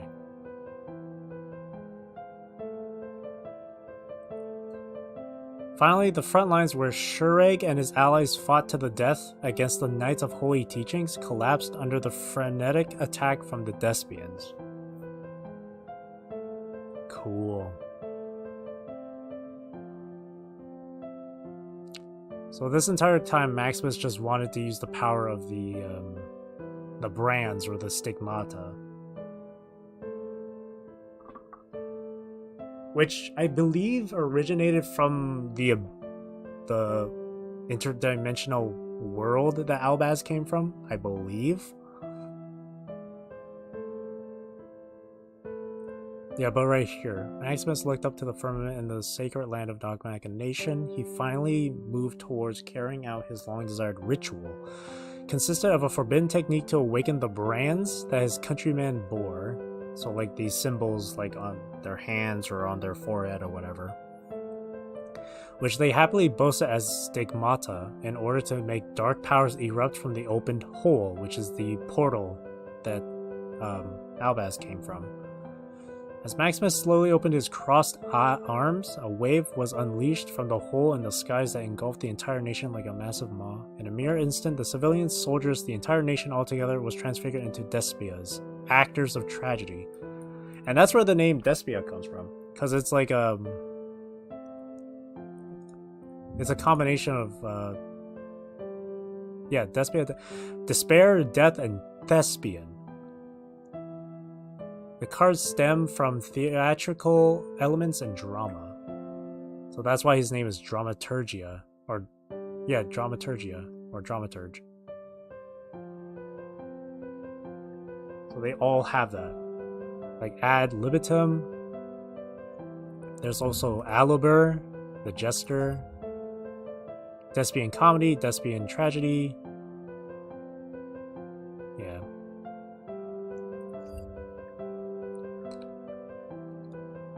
Skenian. The only thing left clinging to the holy relics were the cursed souls of the virtuous Vestals. They took a sinister shape as a result of the ritual. So like these these objects become alive. Like the Fleur-de-Lis's armor and the holy relic that was inside the nation. Excuse me. A young boy was admiring the frenzy brought upon Dogmatica from the skies, almost as if he was watching a theater play. After seemingly enjoying the view for a while, the boy turned himself into a jester dragon, decided to enter the tragic stage himself, which is Alibur, the jester. Branded in red, and then he turns into Masquerade. Much like the boy rescued by Ecclesia, the jester could turn himself into a dragon. His true character is concealed under a mask. So he has the same powers as Albaz. And then back to being in the desert. As a result of the ritual, an unprecedentedly massive hole was opened and the energy released from it reached even the distant Great Sand Sea. Turned himself into a dragon. Yeah. Low-key expected pickle. Wow, I hate you. God damn it. God damn it, Wingmaster.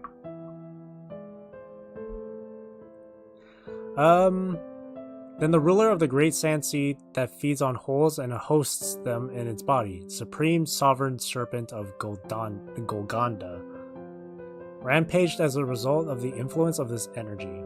I was conditioned by society, and for that I blame society. You have been corrupted. What you need is to be in Dogmatica Nation to cleanse of your heretical sins.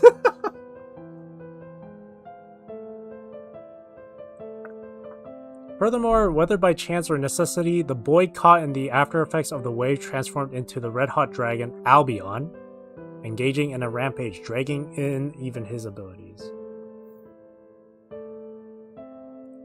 Are you following along so far, Black Imagination?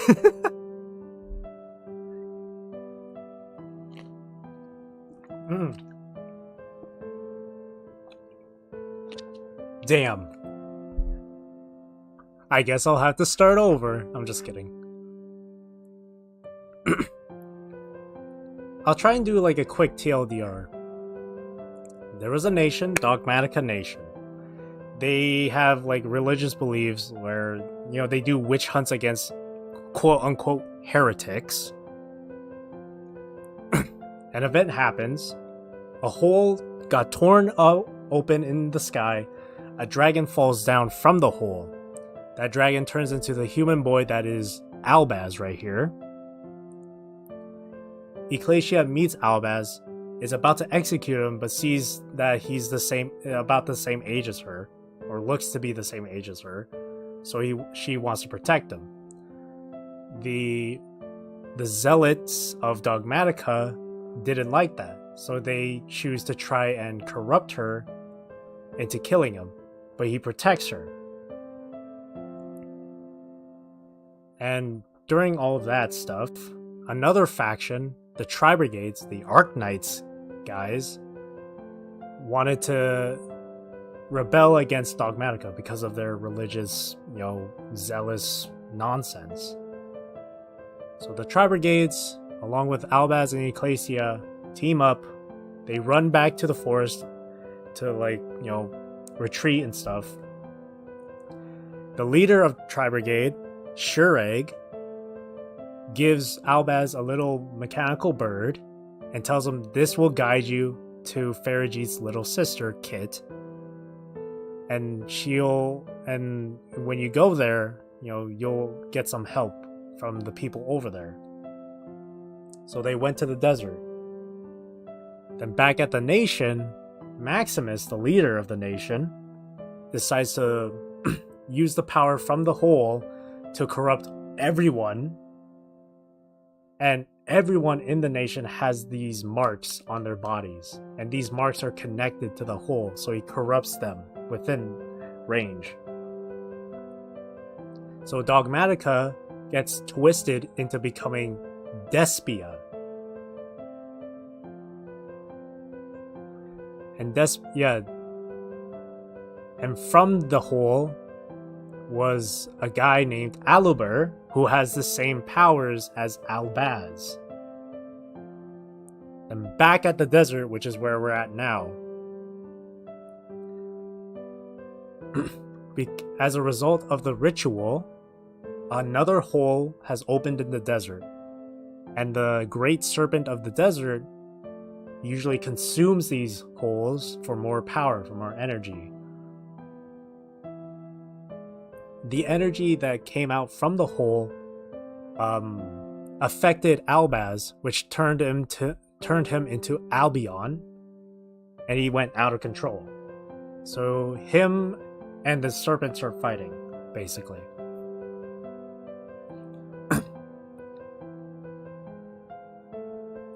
And during this whole corruption thing, Fleur-de-Lis, the waifu, Adin, and Theo didn't like the corruption thing, so they ran away from Dogmatica Nation, and they met Sword Soul, which we'll probably get into later right here.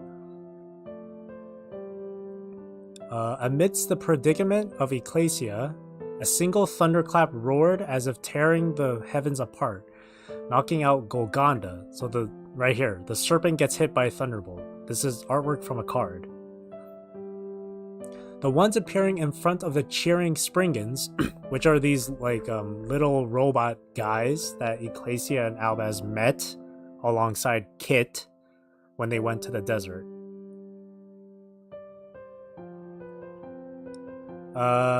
Were none other than the former knights of the Holy Teachings, Theo and Adin, as well as the former virtuous Fleur-de-Lis, who is right here, the Irish Sword Soul. Oh, the exile of Ecclesia, parting ways from Dogmatica, sealing her stigmata, so she didn't get corrupted. She sealed away her stigmata. The mark that's on everyone in Dogmatica.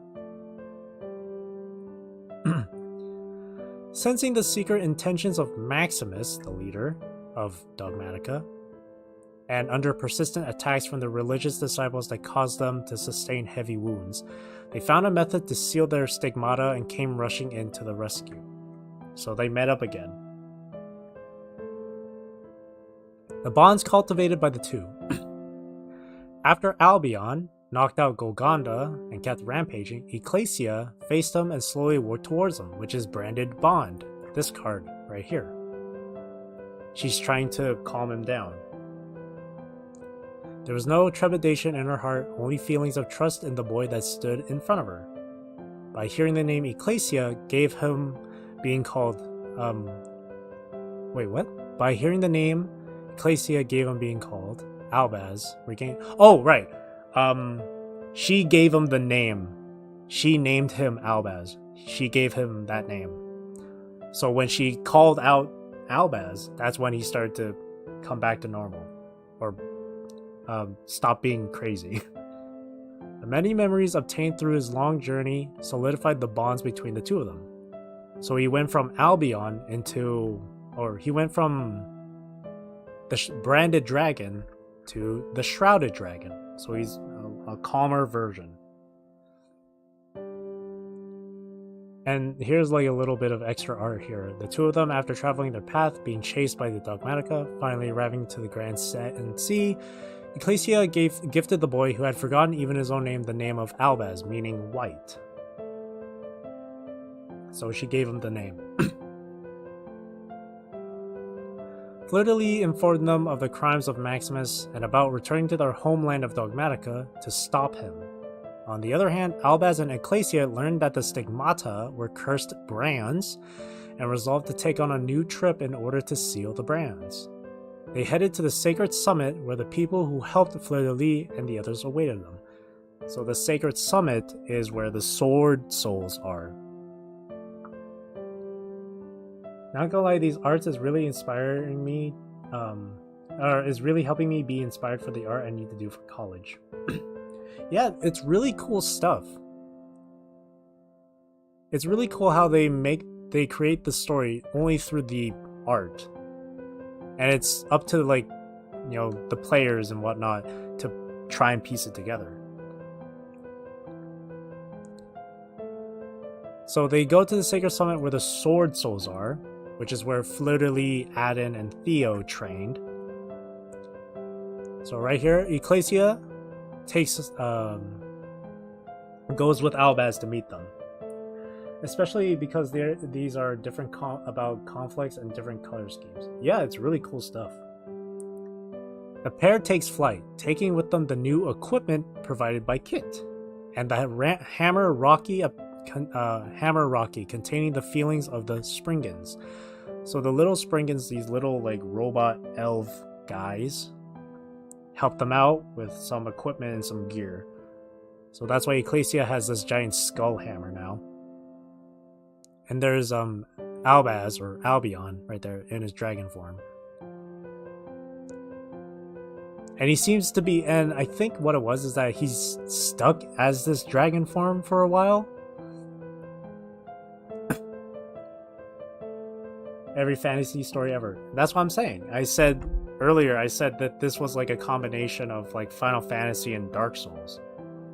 Final Fantasy because of the whole adventure side of things, and Dark Souls because of how like dark it can be. But it's more Final Fantasy. Actually, no. It's more like Dark Souls in terms of aesthetic. Like it has a similar aesthetic. And very shonen. It is pretty shonen. Leaving behind the Great Sand Sea, Ecclesia rode on the back of Albaz, who turned into a dragon, and headed towards the direction pointed to them. However, their path was suddenly covered completely by mist. Despite being unable to see what was ahead of them, they continued their flight until an otherworldly collection of mountains of indescribable beauty happened, which is the Sword Souls. And the Sword Soul area is like very like Far Eastern themed.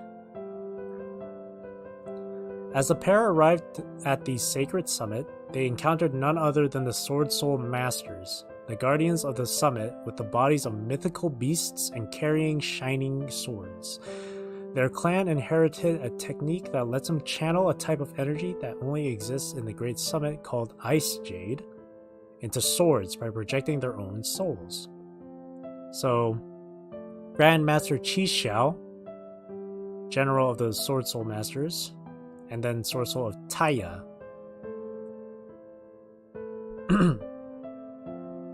Albaz and Ecclesia were led in front of were led in front of the leader of the Sword Soul Masters, Supreme Sovereign Cheng Ying, which is this guy over here, who judged their true nature using the Sword Soul Horn of Auspice Chunjin, which can discern good from evil, granted them entry to the mysterious depths of the sacred summit. So there's Cheng Ying, this is Chunjun, and this is their little, like, this is their test, their assessment, as it says here. Then they enter the entirely different archetype, Ice Jades. So far, there's been Dogmatica, Tri-Brigade, the Branded Dragons, Despia, Sword Soul, and now it's Ice Jade. After earning the permission from Cheng Ying, the pair heads towards the center area, and as they reach the deepest part of the summit, a breathtakingly beautiful world of ice and water appeared before their eyes, the motherly Enian Cradle. What was hidden at the bottom of these waters was none other than the source of Ice Jade energy of this land, which produces the mist that hides the summit from the outside world. Cradle gave birth to its own small manifestation, Cosmoclore, which is her, who in turn gave birth to the Ice Jade spirits. Furthermore, the Masters received the power of the Ice Jade from Cosmoclore, turned it into swords, and protected the summit. That is how the Cradle has been protected from the outside world, because the Masters would protect it. They provide the power. The Masters, the Sword Soul Masters, provide the protection. There's no picture of Eggery in here. Ice Jade, Sword Soul, detected from afar a power that threatened the sacred summit, which is Despia. Gonna get food. Okay.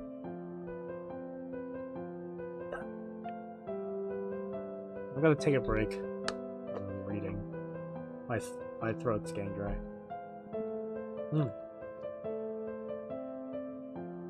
But yeah, this probably a bit too late. Like, who eats dinner at 9? I do. Are you kidding me? It's gonna be 10 p.m. I always eat dinner this late. Agua, agua, agua.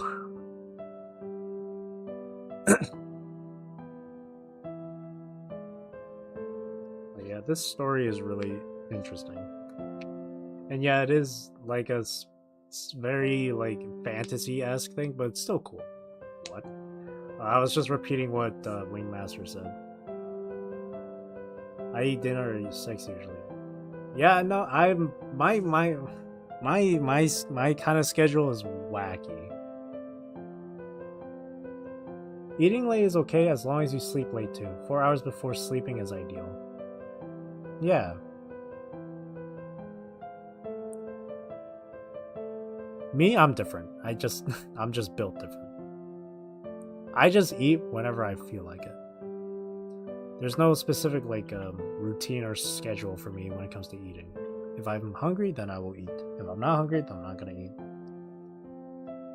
I don't look at the time and be like, oh, it's gonna be 10 p.m. It's time to eat.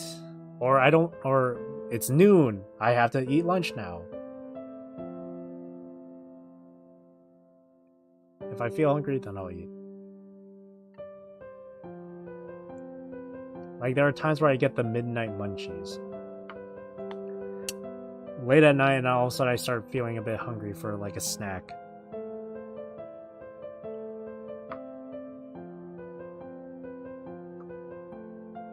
Oh, you haven't seen my schedule? Okay, never mind then. I'm mistaken. I'm not the one that's built different. You're the one that's built different. I'm gonna copy this link. I'm gonna send this to my friend, because he'll probably like this too.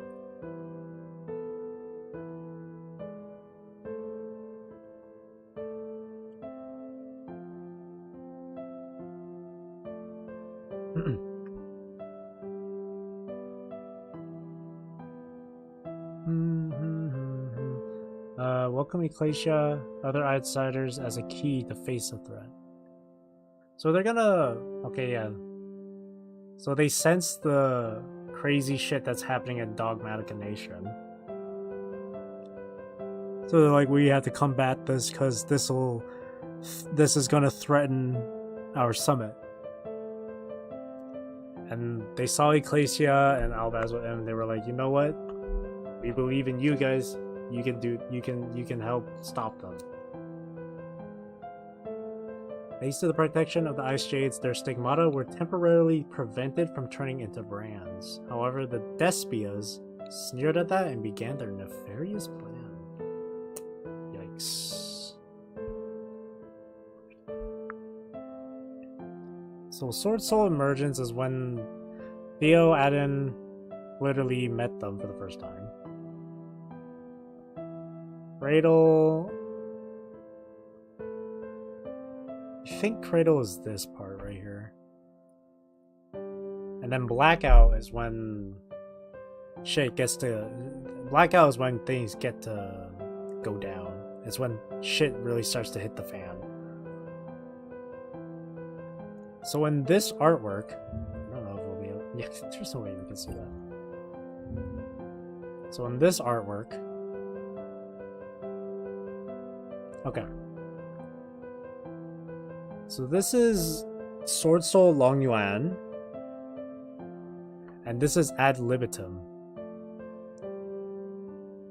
They have a conversation.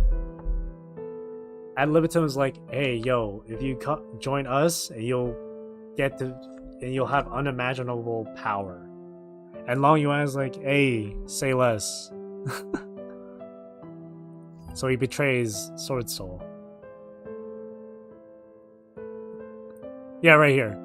Long Yuan hides his dark desires to rule the Sacred Summit through death and raw power instead of fulfilling his role as its protector. Falsified his own soul by splitting the black Sword Soul channel from his heart into two, passing one of them as the sword of Moye, an apprentice with a particular ancestry.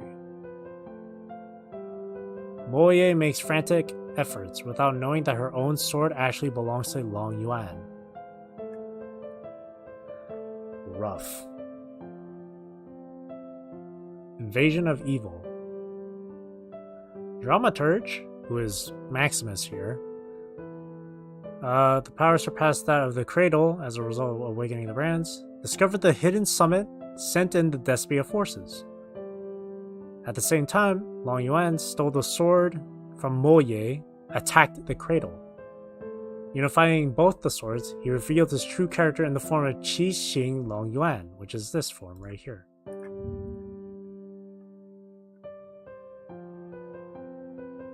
Traitor. Tried to take the life of Cosmoclore, the mother of Ice Jades. Cheng Ying rushed into the fight, and with Kingfisher, right here, a guardian beast born from Cosmoclore, began an intense fight against Long Yuan. Sword Soul Strife. So here's Cheng Ying, here's Kingfisher, and here's Cosmoclore in the back, and here's Long Yuan fighting them.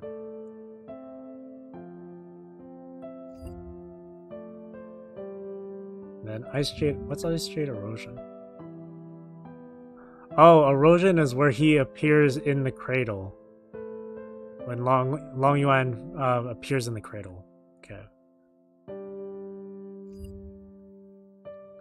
As a result of the rebellion of Long Yuan and the attack of the Despias, the summit faced its ultimate crisis. Taking advantage of the chaos, Alibur, the Jester, appeared in front of Albaz and Ecclesia. She perceived an extraordinary spiritual pressure, that's a Bleach reference, presence, but in order to save the Ice Jades that granted them a favor, they made every effort along with the Sword Soul Masters to stop the attack of the Despias. So here's Alibur the Jester showing up, and here's Albaz, and here's Ecclesia ready to fight. Alibur, who freely controlled the power of the whole, bound down Albaz, stole his power to turn into a dragon, and turned into Lubellion, a dragon with the power of ancient divine flames. He then attacked Cheng Ying and Cosmoclore, who were fighting Long Yuan, burnt them to ashes. So here's Alibur taking his powers, and here's what he becomes afterwards. Or taking more of his powers. They already had this similar abilities, but I guess he absorbed Albaz to make his more potent. Despite losing his powers to turn into a dragon, Albaz refused to give up. Sensing this, Cosmoclore and Cheng Ying unleashed the last remains of their powers to awaken the Sword Soul power in Albaz. Albaz turned into Mirror Jade. This boy.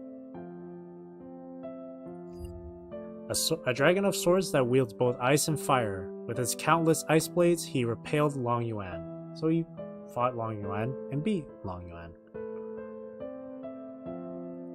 After so many battles and exhausting its power to awaken Mirror Jade, Cosmoclore crumbles away in front of Egarine. Here's Cosmoclore essentially dying, and Egarine is like another child of hers. Sad. So Mirror Jade, Lubellion fought. Here they are fighting. Fire and ice.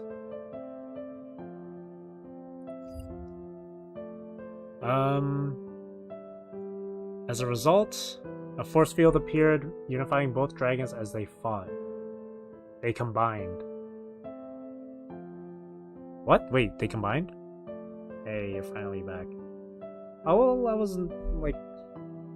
Well, when it comes to, like, content creating, I guess, in a sense.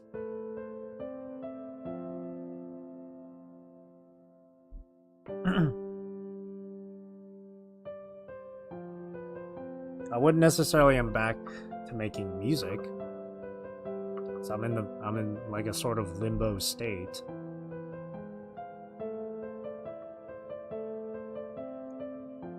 I just thought I would give streaming a try, and here I am. And welcome to the stream, Dark Ken.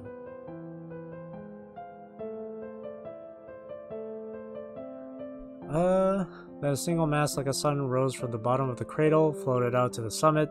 To the distant skies from inside, one new dragon appeared, which is... Alba Lenitus, the Abyss Dragon.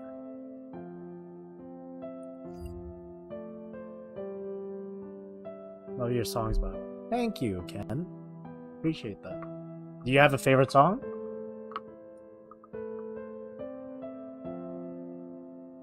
Is it Lifeline? A lot of people would say Lifeline.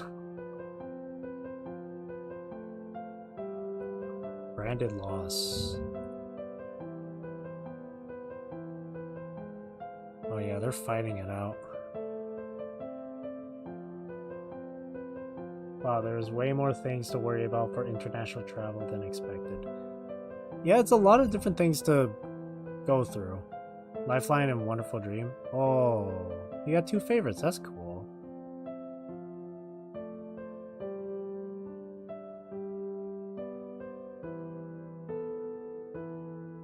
I like Wonderful Dream as well.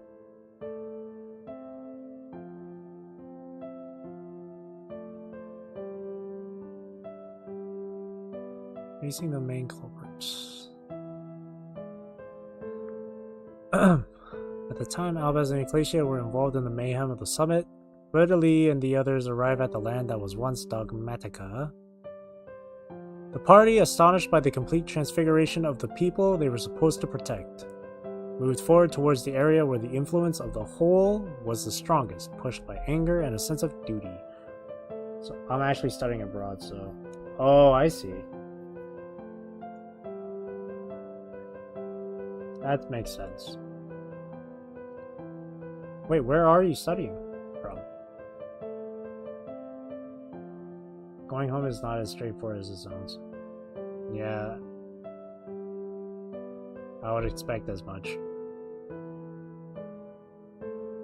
Literally and the others face the main culprit, dramaturge, Maximus. Studying in America. Oh, I see. Literally closing in on the former supreme leader, who had a twisted smile on his face, gathered the power of the sword soul she now possessed, and unleashed a single stroke on him, or so it seemed. So this is them arriving in Dogmatica Nation. Everyone's been corrupted. The civilians and whatnot. There's Maximus, or Dramaturge, up here. And then she fights him. Clash begins. As a result of the power of the ritual brought about by the young boy, Quem the First Virtuous. Quem? Who's Quem? I'm guessing this is Quem? Or the girl from Genesis, never mind. Dogmatica. Quem. This is Quem, okay. I'm guessing that's her. Oh, that's cute.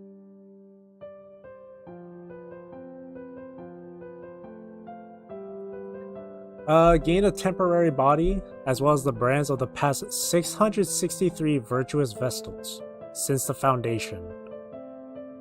Taken in by the holy relics, now drenched in despair.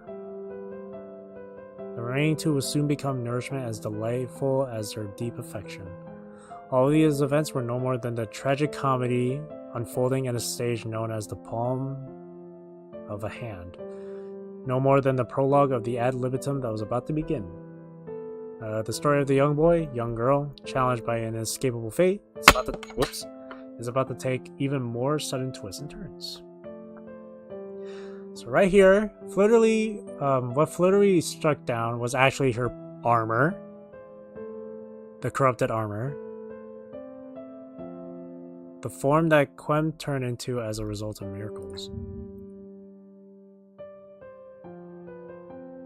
So she ends up getting captured by Despia. White Relic, a young girl that was appointed as a virtuous. She was exposed to the ritual, which is her. Dogmaticaturgy, or Dogmaticaturgy. So Maximus takes Fleur-de-Lis into the hole, and Ecclesia's like, no. And here's some of the art designs. And then all of a sudden we take a complete turn in story and we focus on, you know, Springans and Kit, which is interesting. Springans are still concerned about Albaz and Ecclesia. So the Springans are these little like machine guys here, and here's Kit.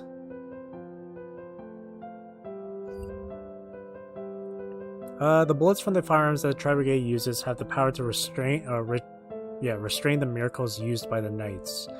Springans depart on a journey to find the origin of the power. Okay, so they're gonna leave and come back with essentially more firepower, more reinforcements. Seeking the power to stop the power of the miracles of the Knights, destination was none other than Iron Country. Party got worked up yelling, "Gotta get that buzzing power that Shurag and his crew used to restrain the hole, and if we gotta go to that nasty Iron Country and snatch it off their boss' hands, so be it." The little sister of Fergie becomes a full-fledged member of the Springans, joins the fray to unravel the secrets of the power of the Iron Country. Arrives to a disc coliseum powered by volcanic energy. Much like the name says, the spherical honcho is standing atop of a mountain, immersed in fights as usual. So there's the Coliseum. They weren't kidding, it really is being powered. There's a tube coming out of the volcano.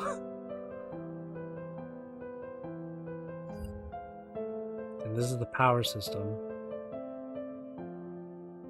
And then that's when they meet Therians, which are all machines. Oh, and that's the end of the story for now. Huh. Well, I still know more. Like, for example, this. So unfortunately, literally dies. Ecclesia witnesses her death, and Ecclesia eventually gets corrupted by the branded. Sad. I'm doing 2 campaign posters for environmental issue of our choice. I'm planning to do an artwork with a visual storytelling. Same landscape, but different time frames of characters per space. The second one is a set of cards cropping parts of the first posters, but with text description below. Oh, that's cool.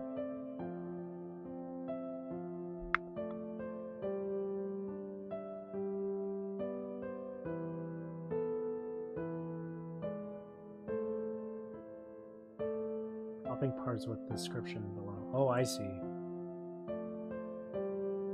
So the first one is like a collage of different like artworks, while the second one is each of the parts separate with description. Okay, that's cool.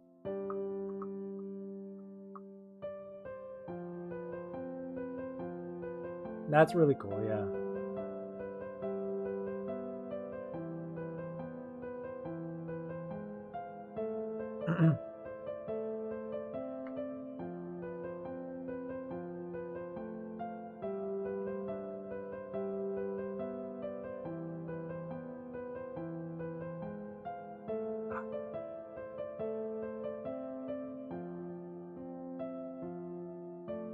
Cool.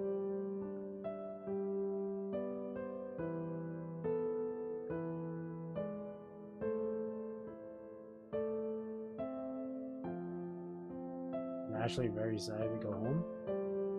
No place like home. No place like home. 3 years? Oh.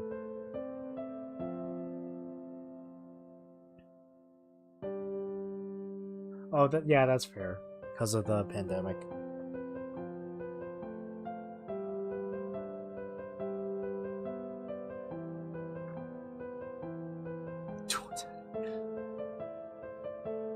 This card is beautiful. Dinomorphia. Dinosaur mechas? What is this? I'm just gonna read this right here. Mysterious gang that attacks the city swamped in luxury and splendor. Reveal the secrets of Dinomorphia, inheritors of the genes of creatures that flourished in ancient times, who use their powerful bodies as weapons to oppose the civilization around them. Oh, that's cool.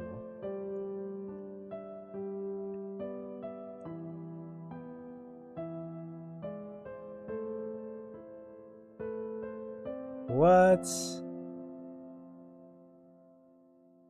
The same level of intelligence and body build of that of humans, Homo sapiens. They are an intelligent life form dubbed dinosaurids.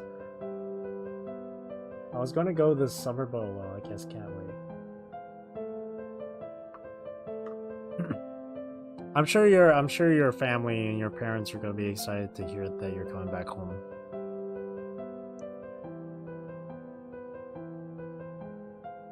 Safe travel. Yeah, safe travels, man.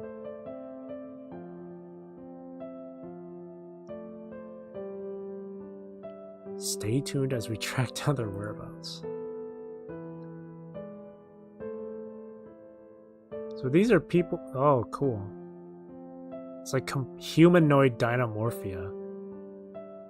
And then dinosaur mechas? What? It's pretty cool. Punk? Yeah, it's Japanese theme. Art group Punk that's got an enthusiastic following on the streets and with the public. Inspired by classic Japanese arts, they combine them with cyber art. Create an elegant yet punk worldview.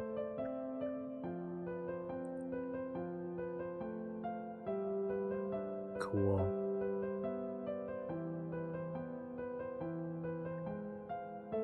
Oh, that's cool.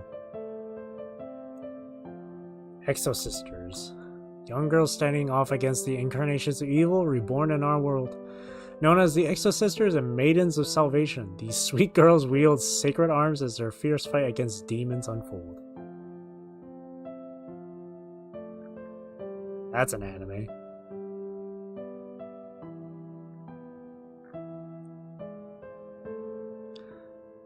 Exo-sisters Ellis, Stella, Irene, Sophia. And then using the secret armaments, Ellis becomes Michaelis.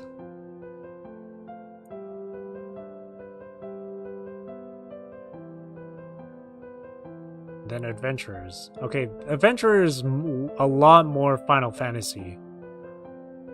I mean, look at this. There's no way you look at that and not think Chocobo.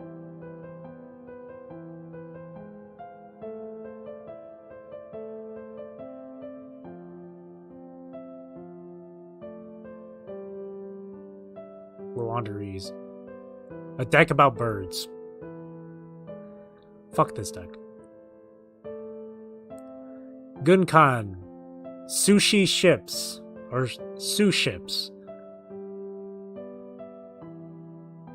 That's so goofy. That's so goofy. Literally, sushi ships. Look at this. No, look at this. It's a shipyard for sushi ships.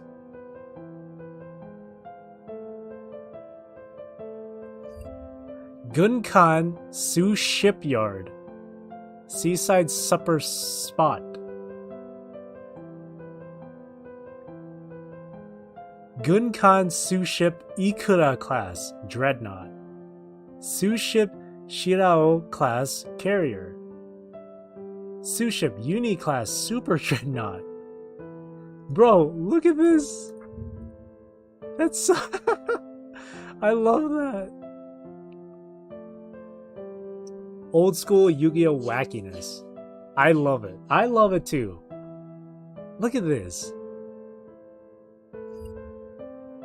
Look at this. Su Ship Shari. Su Ship Uni. Or Uni. Shirao. Ikura.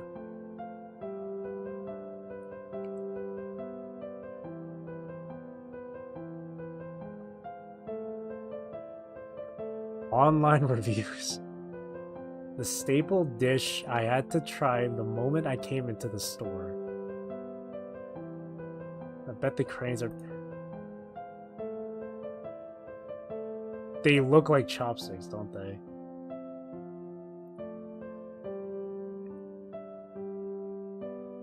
That's so cute. Magic key.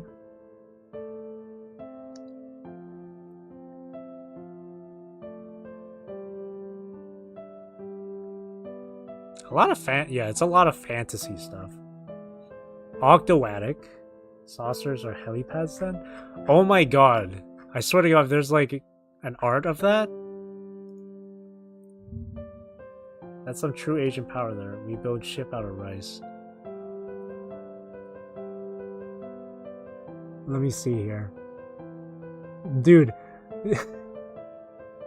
Bro, look at this. They're scooping rice out using a construction thing. There's some bowls and stuff over there. Look at this! I don't see like I don't see a saucer helipad anywhere though. But I wouldn't be surprised. Look at this. That's amazing.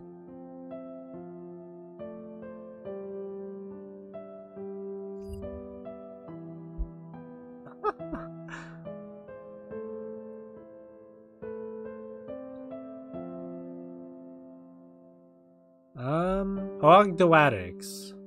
Bento boxes as buildings. Hell yeah, man. So Ogdoadics. These ones are cool. These ones are snakes. Or snakes. When the world first began, there existed the black waters of the primal Tehom. They took shape, grew, and what was born were 8-pillared deities with fluid forms that serve as the foundation of creation. And from there, they created all that exists with their power. So, Ogdo Abyss, the Overlord, so Sun. Have you traveled internationally alone before? Not alone. No, not alone. The only time I ever traveled outside of my country was Vietnam and America. Rice steam powered ships. That sounds amazing. But I've never traveled alone, no.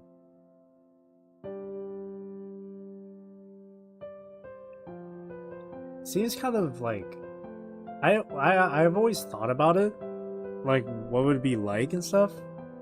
I feel like I'd be filled with a bit of like anxiety and stuff, you know, because you're by yourself, right? You're traveling internationally alone.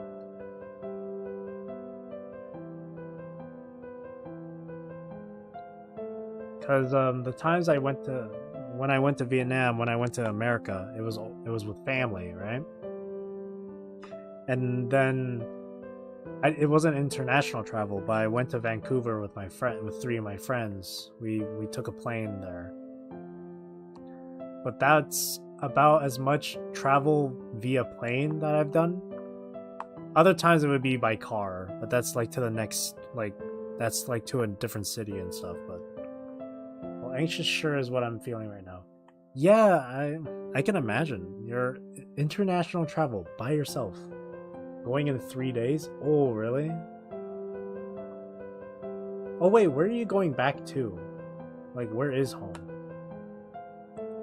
Somewhere in Asia? Is it somewhere in Asia or something? Or Europe?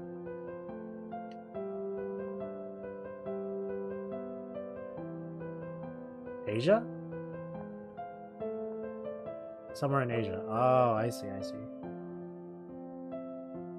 That's gonna be a long trip then. If it's America to Asia, that's a long trip.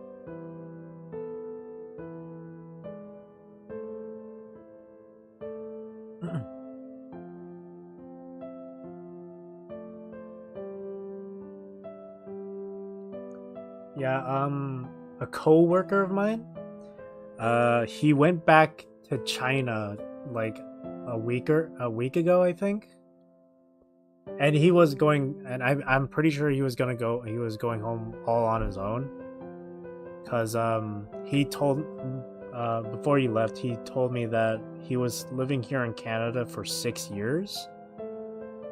So it's like, it's kind of like, you know, high time that he comes back home to see his parents again.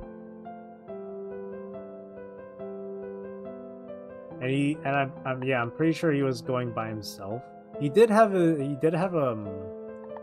roommate that he's known for a long time, so I don't know if they like traveled together because they've known each other for like a long time. So I would assume like they came to Canada together and then probably left together. I don't know, but 24-hour plane trip gonna be a pain. Yeah, it's gonna be loud. You're gonna be like sitting up when you're sleeping. I thought your ears are gonna pop. Yeah. Exactly, Wingmaster. Double check with your paperwork, rehearse your battle plan. Yeah, just go over what you really need to do and follow it to the letter.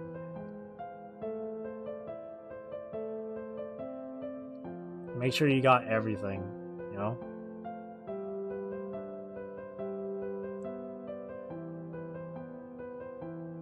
And I think when it comes to like other items to bring back home or something, it would have to be like through international shipping or something. Unless you can bring it with you on the plane. That's my coworker. He had a plant and he asked me one day, he was like, how much weight do you think they'll allow for a plant to go on the plane and stuff? I think I do, but it feels like I'm missing something. Anxiety is real. Yeah. International travel, studying abroad, and like coming back home. And for 3 years too. Yeah, it'll always feel like you're missing something.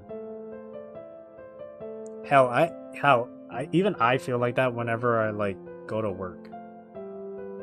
I'm like, okay, do I have my wallet? Do I have my phone? You know, stuff like that. If you got a list, try to list again, then compare the two later. Yeah. See, that's a really good piece of advice.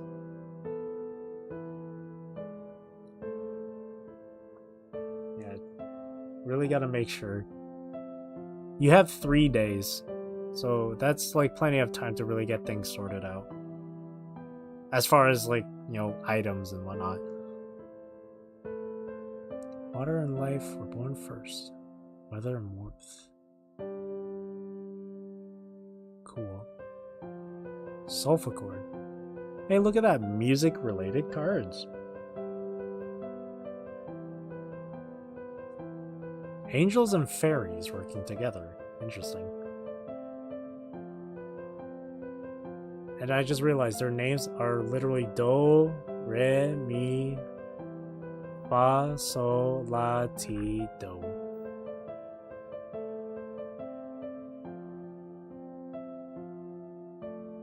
And nothing for Earth's Arctic. Funny.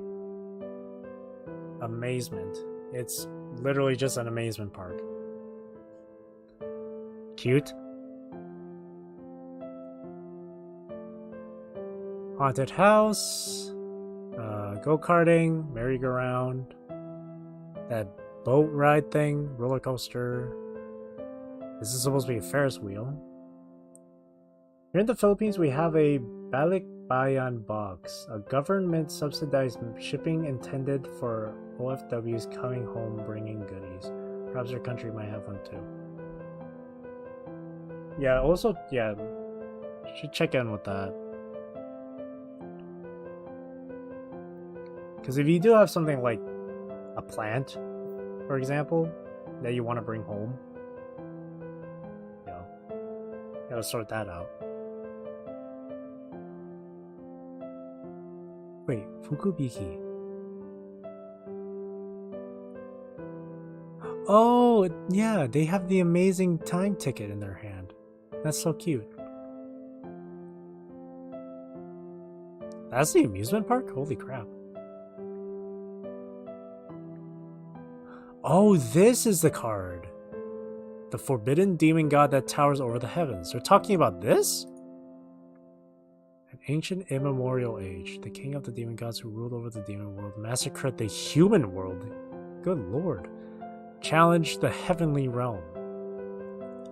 Its body was massive enough to cover the sky. At the end of the war, the armies of the angels were unable to destroy it, sealing it instead in a gap between worlds. It was unexpected that after an eternity, its body would falter and die in oblivion, yet the spirit of the demon god did not vanish. Once the world is filled to the brim of demonic power, the king shall descend once again, wielding its forbidden power, lord of the heavenly prison. It's this thing? Holy crap. Talk about the end of the world, huh? This is what they mean with the Sonic stuff? Pelica enters the Star War, member of the Gusto tribe. What is the power of Zeraphym? Oh, I see. And this is Witchcrafters. Huh. So much story.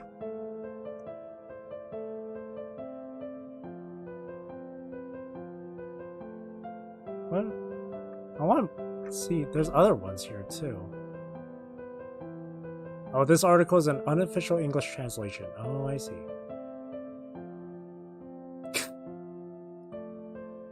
Gunkan. The Closed Land. This is like the... Oh, this is like introductions to everything. Like, oh, what the factions are. Oh, I should have looked at this first then.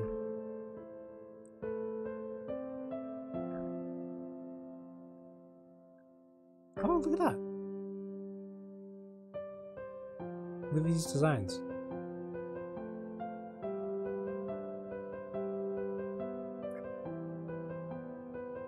Cool.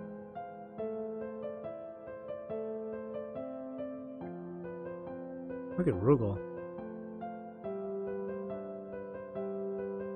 S-Force, Security Force. Oh, Security Force versus Time Thieves. Okay.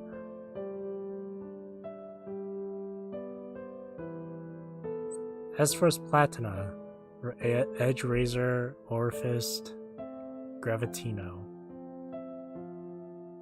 Dogtag, Bridgehead, Rappa Chiyomaru.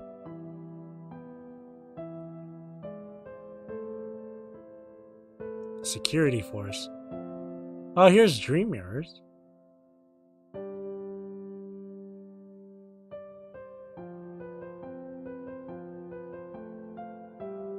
Cool. Oh, look, here's the streamer, live streamer theme deck. Live Twin, Evil Twin. To the public, they're the popular streamer duo Live Twin, but their true identity is the beautiful cat burglar lady's Evil Twin. Let's take a look at these two who give everything they've got online and offline. That's so goofy. Yu-Gi-Oh! Really, they come up with like whatever for these archetypes. Popular streamers whose premise is the angelic yet impish streamers who have ascended from the underworld to become the cutest. They've become super popular since they never half-ass their projects because their appearances are at extreme odds with how they talk. So there's Kiss-a-Kill and Lilla going viral on the web. These are actual card arts.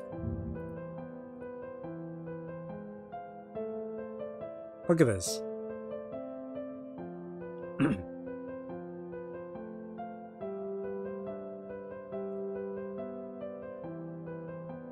That's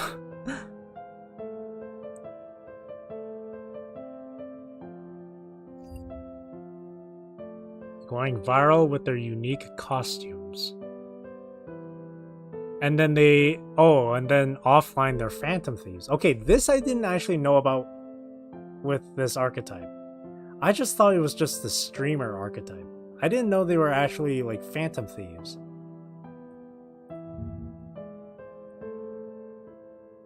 Evil Twins, Kiss-a-Kill and Lilla. Emotional support firearm? No. Unless it's like a little toy gun, like a water gun. Bring a water pistol, shoot yourself in the face. It'll wake you up. Maybe it'll wash away the anxiety.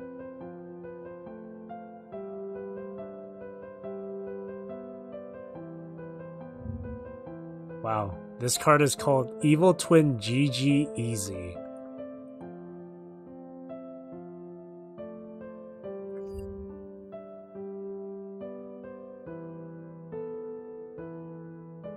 I would like an emotional support M1 Garand or STG44.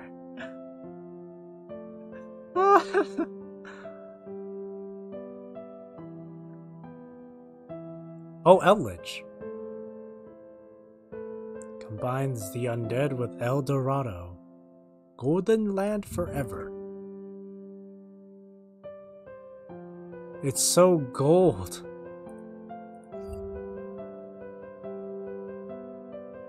M1 Abrams.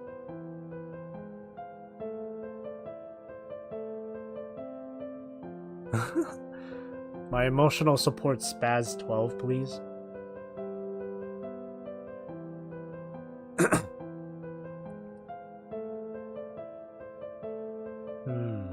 Virtual World. This one has a Chinese theme to it as well. Their names. Chuche Kowloon, the actual like city, the name. Xinlong, Xuanwu, Fanfan, Longlong, Jaja. Whoops.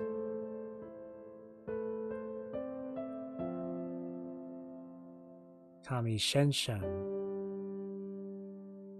Lao Lao and Shenshen. Disciples of Lao Lao are Toto, Lulu, and Yan Yan. This is my Italian girlfriend. Juju, Lily, and Gigi. Design-wise, it's pretty cool. Megalonica. Deep Sea.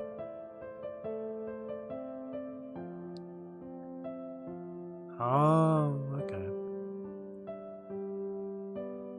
M61 Vulcan for self-defense.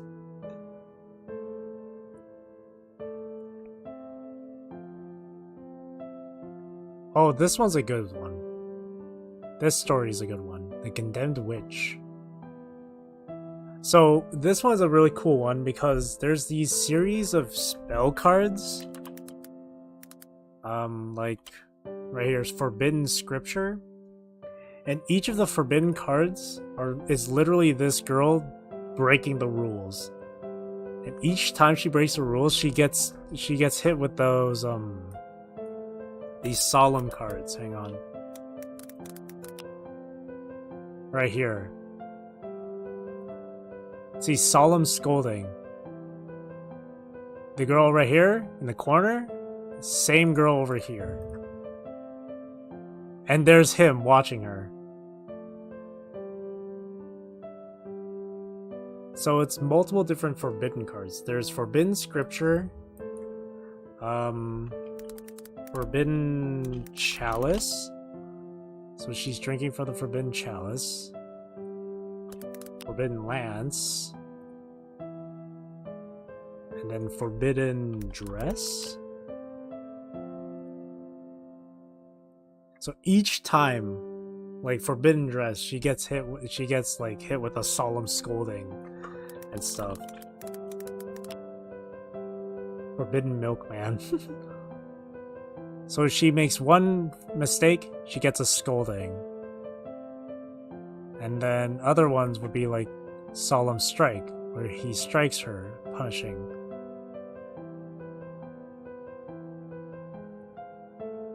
Solemn Indignation. I don't know about this one.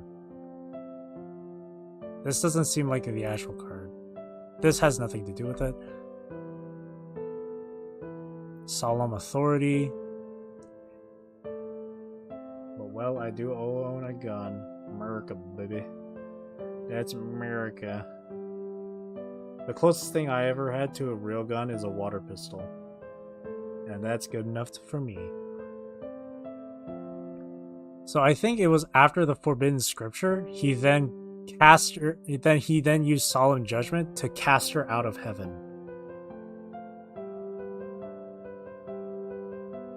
And then she turned into this Condemned Maiden. She became a fallen angel.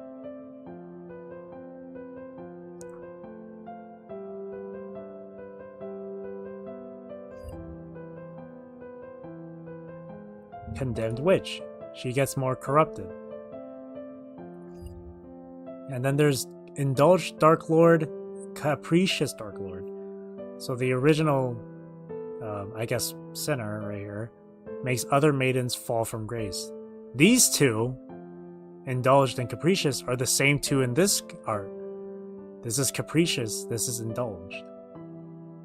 Remember, domestic abuse can create fallen angels. Indeed. And so Condemned Witch turns into Condemned Dark Lord. So the fallen angels make an attack on heaven. The first Dark Lord. And the funny thing is, in the game, in the English name, it's the first Dark Lord. But for the Japanese text, it's actually Lucifer. This guy's supposed to be Lucifer.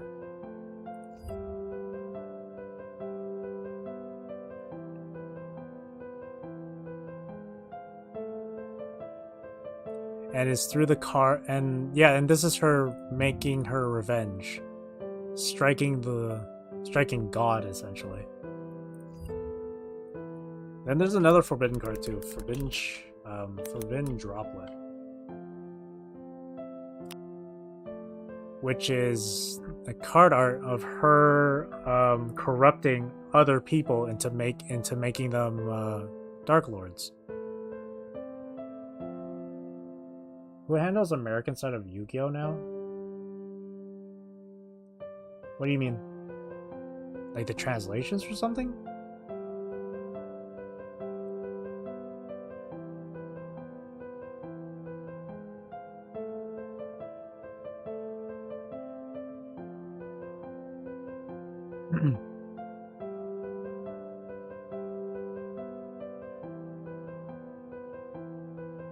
Oh, localization is censorship? I think that's just the American side of Konami. I think that's just Konami on the Western side.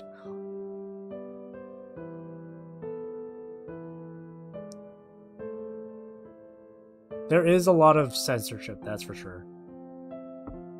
Like there's the difference in Monster Reborn. So yeah, see right here. This is the uncensored Monster Reborn, and this is the censored Monster Reborn. And the reason why they censor this is because this one has an actual like religious this is like an actual religious thing. And they didn't want that for the I guess for the Western side. That's why in the actual like Japanese anime, you don't see this card being played. Or at least this card art, I mean. You see this card art instead. 4 Kids Reborn. Yeah, pretty much. And that's why they changed some names as well. For example, Black Rose Dragon. You know it as Black Rose Dragon. But the actual name is supposed to be, I think the actual name is supposed to be Blood Rose Dragon. Yeah, the actual name is supposed to... Oh, no. This version of it is supposed to be Blood Rose Dragon. Yeah, this is Black Rose and this is Blood Rose. So, no, so Black Rose has always been Black Rose, sorry. But, this card is Blood Rose Dragon, but in the localized version, it's actually called Ruddy Rose Dragon. Because they don't want to use the word blood. And then other censorships would be the card arts. Some card arts are like of girls being too revealing. For example, Amazoness cards.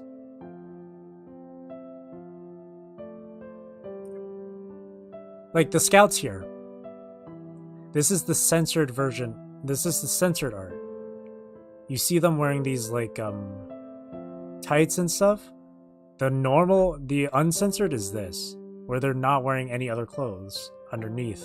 They have the, ripped up skirt and then the top here. But the censored one has them wearing like tights and stuff. And yeah, you mentioned it, alcohol. This card right here. This is the censored art where it's him holding a pillow. The uncensored is him with alcohol.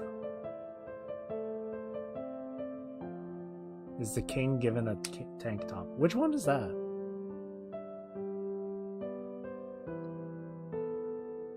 Which card is that?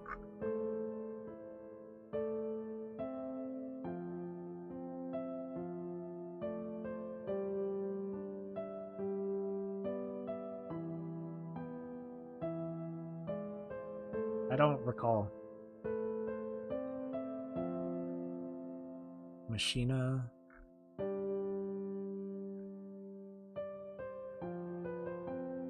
Oh god, dual terminal world addendum. This one's a really long lore piece. I don't want to get into that. I can't remember if it was a spell or a monster. It's a king with a beard and a cape.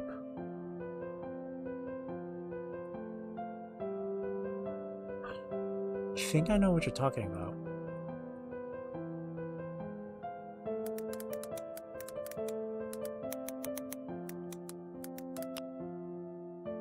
Is it this? This guy, right? Tyrants. The Tyrants. series.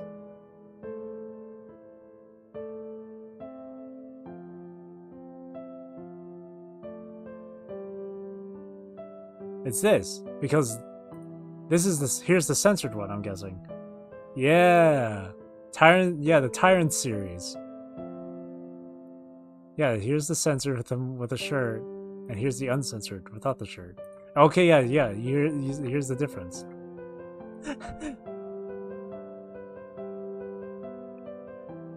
When you mentioned king with a beard and cape, this guy came to mind. Yeah. Initially, I thought of this card initially, but when you said tank top, I was like, wait a minute, that's not right.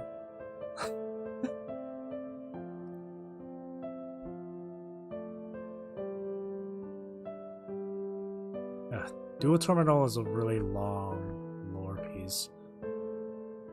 Way too much.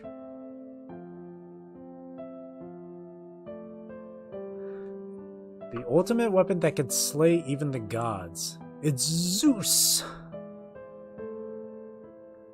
Penguins! Goth Mommy! A goddess who inherits the blood of heaven, who is trapped and grieving on the other side, but glows with an unmatched aura while accompanied by her beloved dragon Kerr. Wait, Kerr? Wait, is this supposed to be Ereshkigal? Wait, hang on.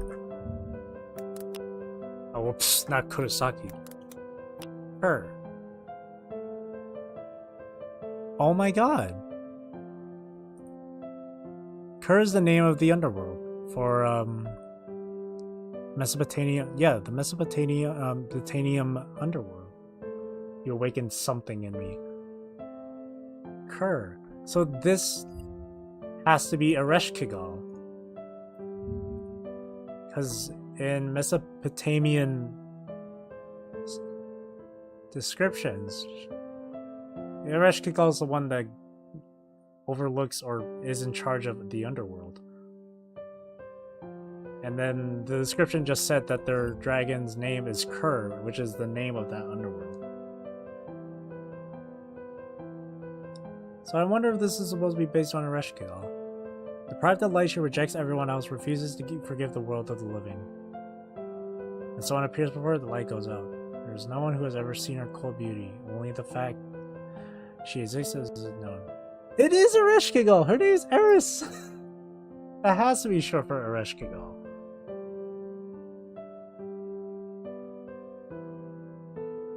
Yeah. I did not know that. That's cool. But yeah, I call her Goth Mommy. She's a great card, by the way.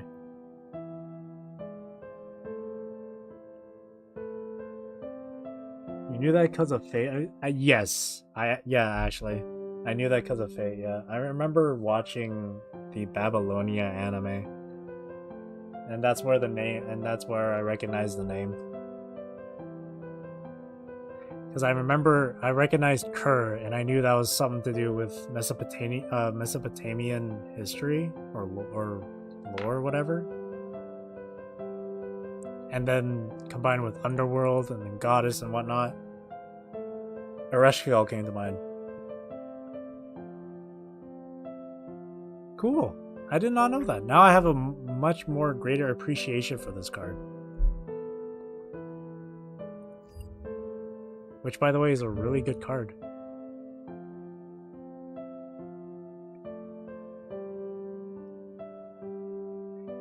It's great because you can use one of your opponent's monsters to summon her. If this card is link summoned, you can negate the effects of every face-up monster your opponent currently controls.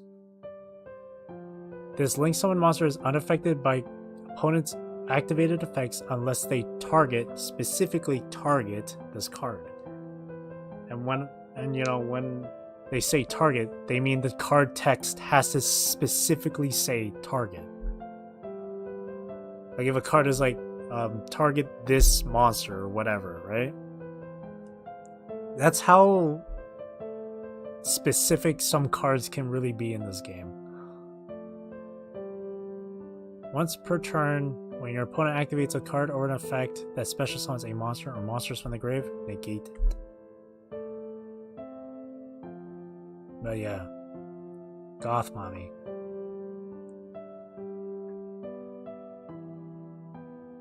Really cool card though. Oh my god.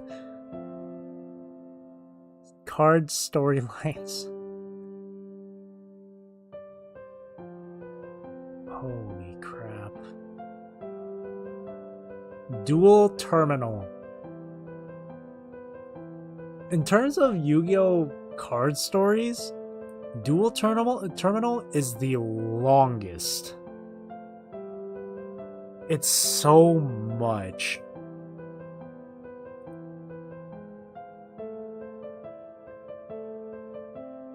Holy crap.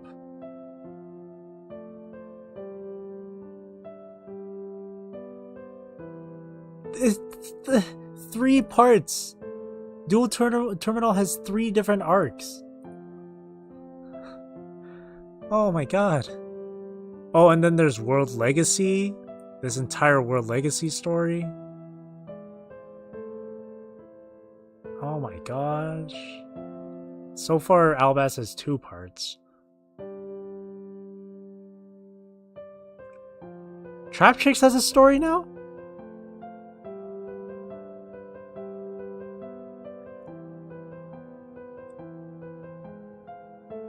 So the theme with Trap Tricks is that there are humanoid forms of poisonous and carnivorous plants and insects, but mostly plants.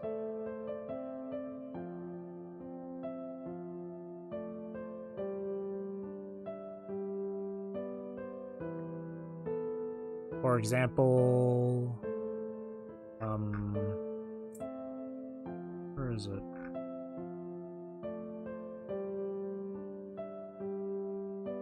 I'm gonna have to click on one of their names here. Traptrix. Koaku. Little Devil. Oh yeah, that's another thing too. All the Trap Chicks monsters are all girls.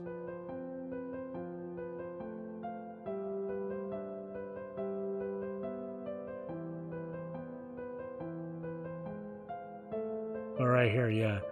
So, what's a good one? Rafflesia? No, not you. Vesiculo? No art. Okay, we'll go Arachnocampa. Just from the name, it's spider, right? Pudica? No art. Alamaris? Tracks. Well, here are the insects. You have Mantis. It's supposed to be a praying mantis.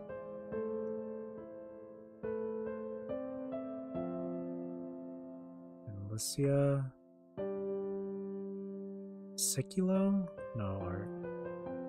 No art. Sarah. I don't know what plant this one's supposed to be. Calaria? Can't even see it. Can't even see it. But a lot of them are based on, like, yeah, right here. Young girls themed after ambush predators, specifically arthropods or carnivorous plants. With the exception of Rafflesia, which is instead based on the Rafflesia, a parasitic flower. It uses extreme adaptations to exploit both insects and other plants.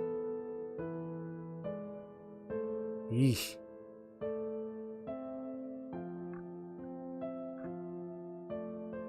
And just like in their name, they specialize in trap cards. Like, one of them is the pitcher plant. Or at least this card art is featuring that. Like the guy's stuck in a pitcher plant or something. Terrifying trap hole nightmare.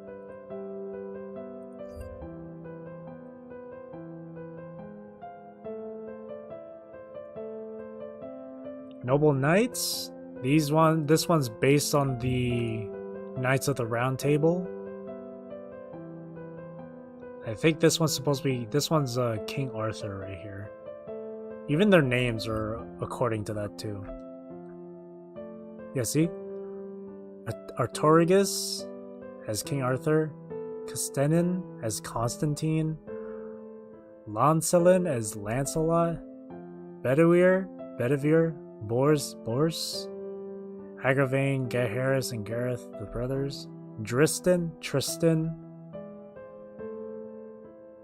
Hector, Gawain, Galahad, Yvain, Medrod, Mordred, Eleanor, Peredur, and Percival. Guinevere, Lamray, Isolde is Isolde, Lady Lake, Merlin, Morgan, Heritage of the Chalice is the Holy Grail, and Avalon is Avalon. And then there's the Infernoble Knights, which is the Paladins of Charlemagne.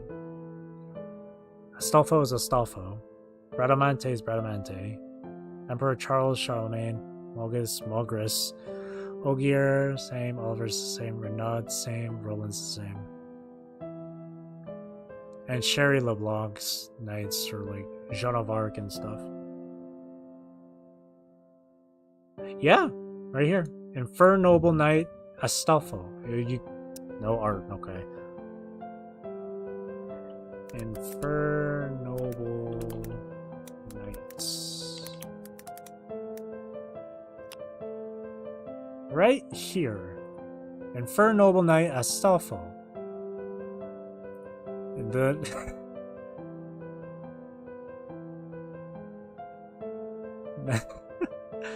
They just grabbed Fate Astolfo's head and put it on Yu-Gi-Oh! Astolfo's body. But yeah, this is supposed to be Yu-Gi-Oh! Astolfo.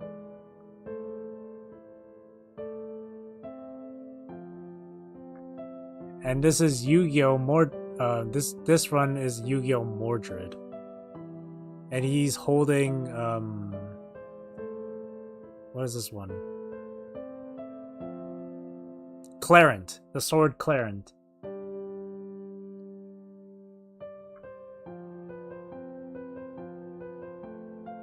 Yeah, the Noble Knights are of King Arthur's Round Table. Infernoble Knights are the, are Charlemagne's Paladin. 12 Paladins or something.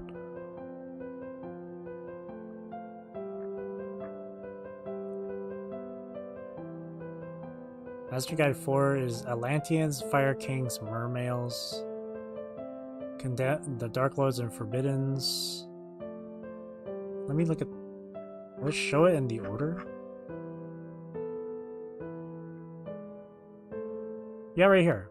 I was mentioning this earlier. Who is this woman who has taken so many treasures from God's treasure room? Why is she doing this? Blah, blah, blah, blah, blah. So putting lips to the chalice sent a joy she'd never felt before felt. She snuck into the treasure room every once in a while to sneak a treasure out, knowing full well it was expressly forbidden. So it started with the chalice. The lance that could slice through any demonic power. The dress that would protect her from any disaster and destruction. And of course, God took notice, which is the old dude right here.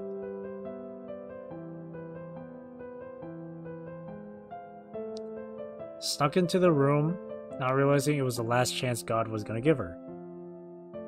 Her blasphemous acts angered God. She was banished from paradise. Book of Prophecies written by God himself. The original text of a certain holy book worshipped around the book. The Bible. Solemn judgment, he cast her out of heaven. And yeah, she got condemned. She had the power of God in anime. She had it.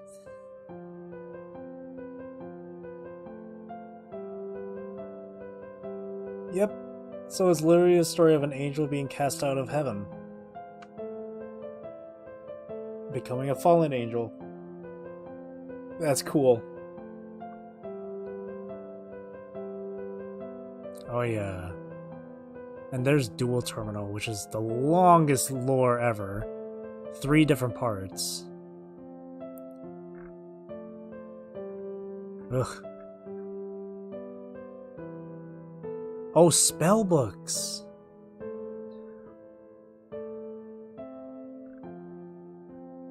This, yeah. It's okay. The crazy thing about the spellcaster cards in this game, a lot of them, though they have different like archetype names, a lot of them are connected to one another, like history-wise. Darling, beware of girl who shares the air of kings. Beware. She has a heart that's broken, an angel with burrowed wings. Damn. If that's a song, I don't know it.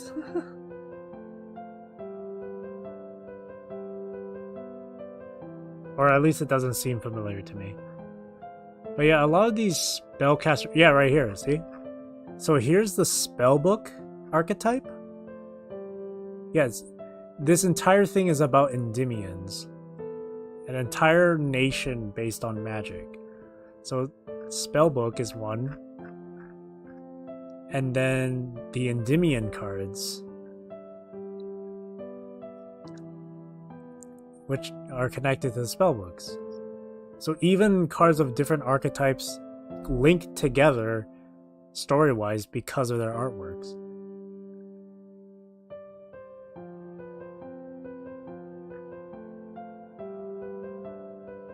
And there's other cards too. Like there's Witchcrafters, there's Magistus. It's a whole bunch of stuff. Sangan, tour guide. That's so cute. It's a story all based on Sangan, Critter. Alright, it's getting kind of late. Go to sleep. Bye. See ya, Black Imagination. Nice having you here, man. Thank you for sticking around. Mecha Phantom Beasts.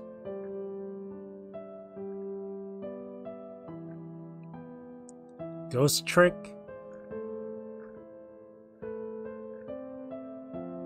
Nice to see you. Hi again. It's been a while since I've last saw you. Sleep well. Yeah, sleep well, Black Imagination.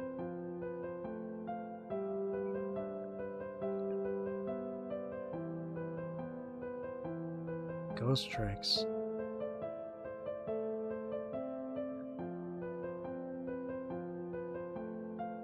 Potion Masters? They did this? What the heck? Oh, here we go. Trap Tricks. Yeah, here's the spider one. Oh, this one's the Venus flytrap. Or this one is. I am late. Yeah, you are a bit late.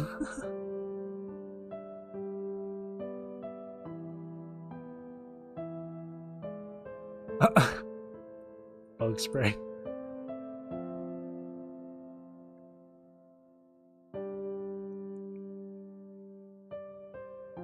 Oh shit. I just saw the name. Hang on. Where is it? Oh, Jama!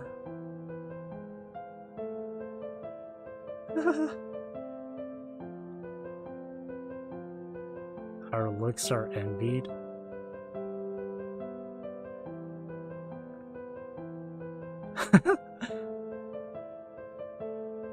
Goblin cards. Members of the Goblin Gym. Yeah, see, they're connected. Story-wise, that's so interesting. Moki Moki.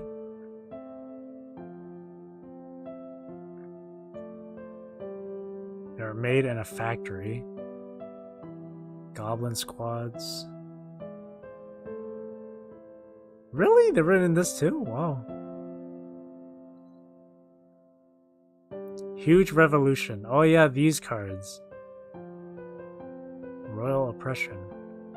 Toll, confiscation. Oppressed people, united resistance. Huge revolution. And then there's the Amazoness cards. Gravekeepers. Faithful Dog Maron. Inpachi. Oh god, Aitsu. Gamblers.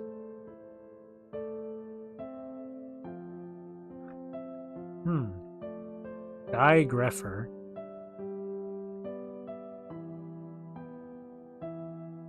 Wow.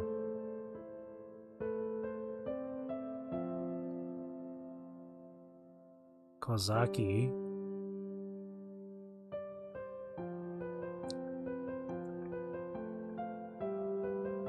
The Charmers.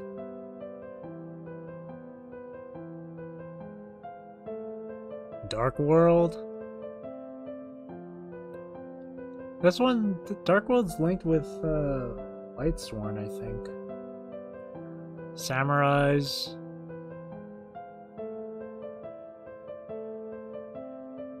Gladiator beasts.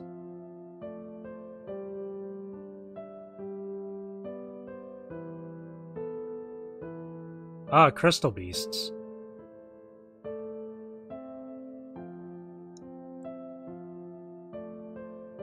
Aliens?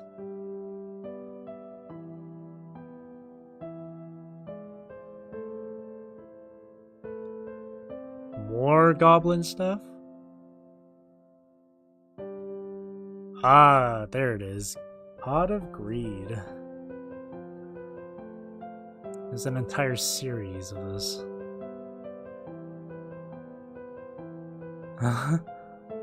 Two adorable princesses.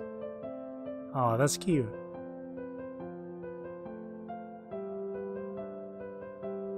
Pajamas again.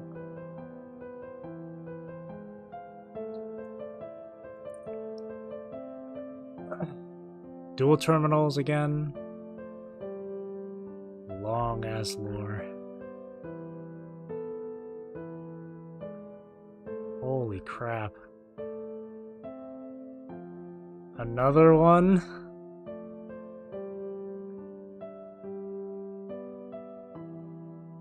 Six Samurai again? I guess it's more detail upon it.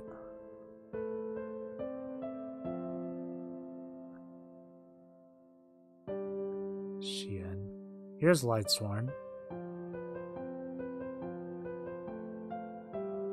Kwakimeru, which is supposed to be chainmail. That's what the name is. Skull Servants. Lady in White, White Mare.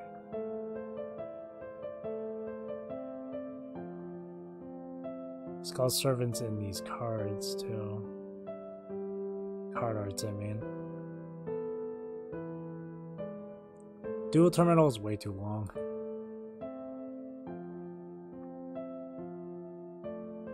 What is this one? Oh, World Legacy.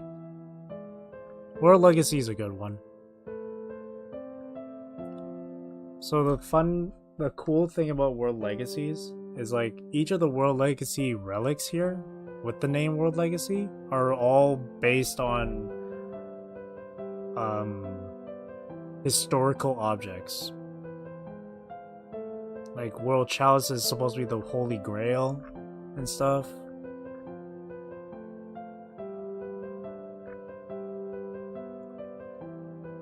And World Ark is supposed to be like Noah's Ark.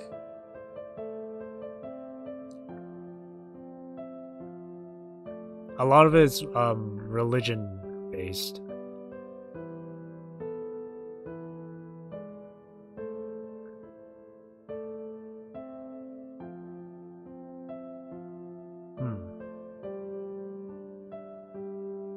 Yeah, World Legacy Ark.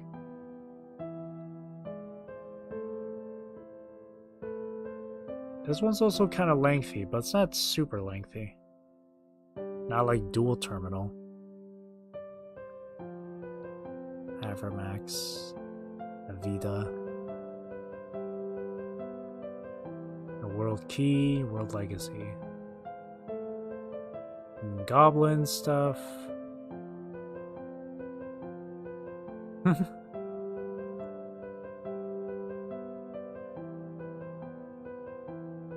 Oh, here we go.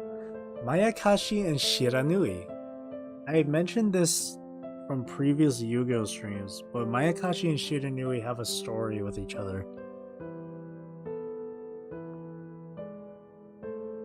Yeah, 100 years after the war, time of fleeting peace. The deceitful Mayakashi and the Shiranui that defeated them.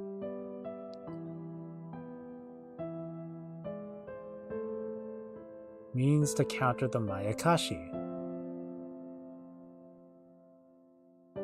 Or the Shiranui style, and then the group of yokai that I mentioned. The Mayakashi. So human form during the day, the true form during the night. Like Tengu and Yuki Onna. And then Daki and Yoko, the leader of the Mayakashi.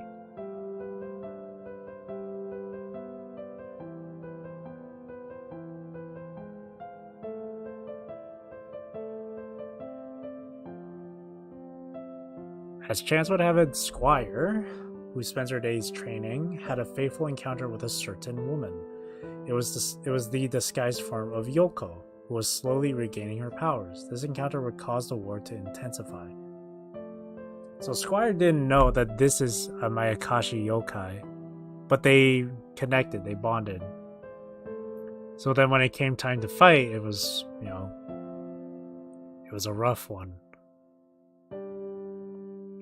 And then Yuki Onna comes in to steal the spotlight.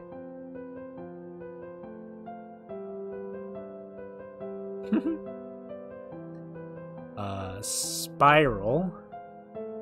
Spy agent themed deck. Look at Spy Gal Misty. Mentor of Super Agent. Spiral Mission Assault, Recapture, Rescue, fully armed.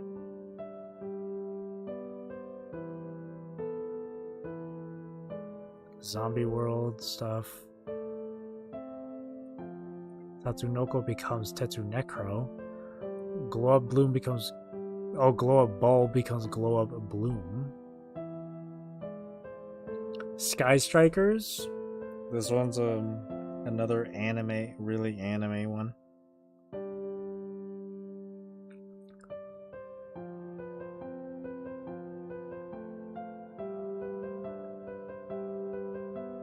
Sky Striker Ace. Yeah, I mentioned Endymions here. Yeah, Magistus. Here's the Magistus stuff, or Magisters. Mythical Beasts. Even the Invocation cards. See, Witchcrafters. IP Masquerena has involvement with Security Force and Time Thieves. This one I'm not too sure about. Apollosa and Simurg.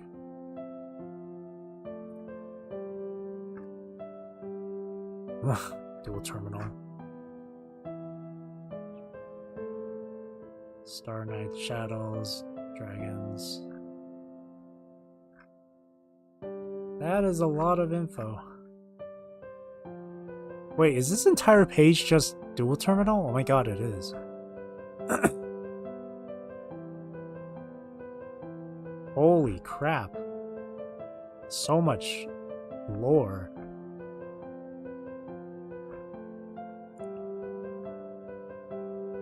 Oh, that's the end of it.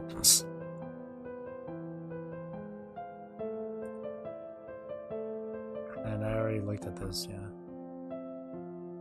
So much lore, holy crap. Ah. There we go. Oh, man. I didn't think I would spend the entire stream just looking at like Yu-Gi-Oh lore and stuff.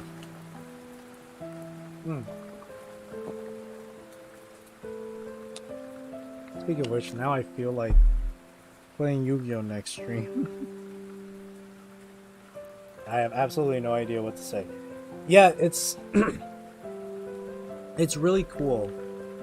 Yu-Gi-Oh, the cards tell a story through their art, and it's up to the it's up to like the players to like piece together the story. Like it's a lot. I just closed the window, but I'll show you a really quick example.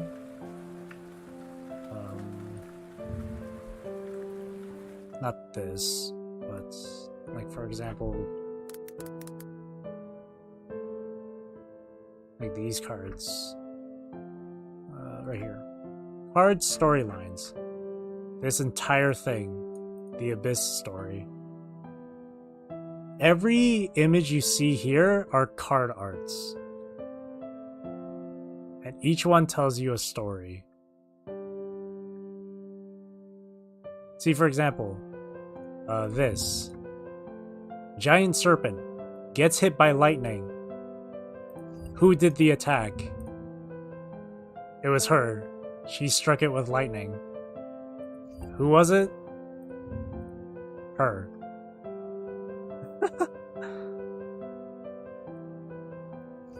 And the other two next to her are these guys.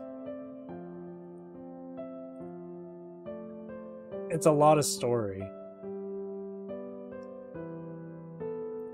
And these two, there's her right there. That's the boy turned into a dragon. And she's trying to calm him down, and he does calm down.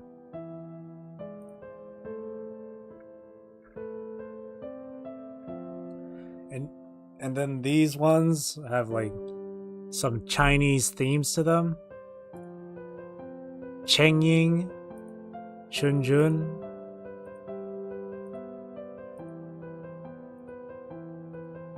See, a lot of these a lot of this stuff tells a story.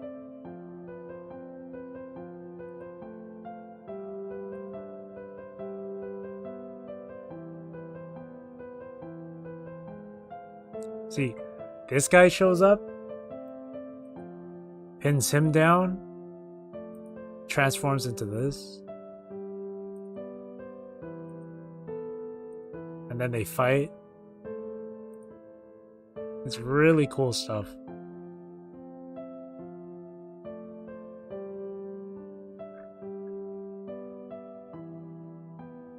See, in this one, there's that same lady with the lightning, and she goes to fight this guy in this next one.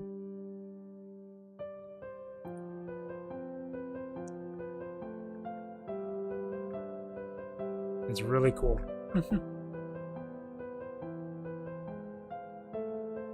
That's one of the reasons why I really like Yu-Gi-Oh! Aside from like the deck building and the game itself, I really like the card art, because not only does it look nice, but they have a story to them that you can put together just from the artwork. It's really cool.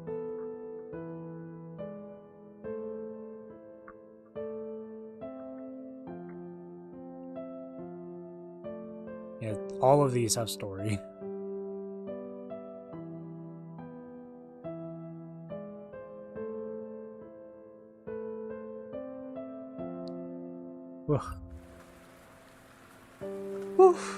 That was a lot of reading.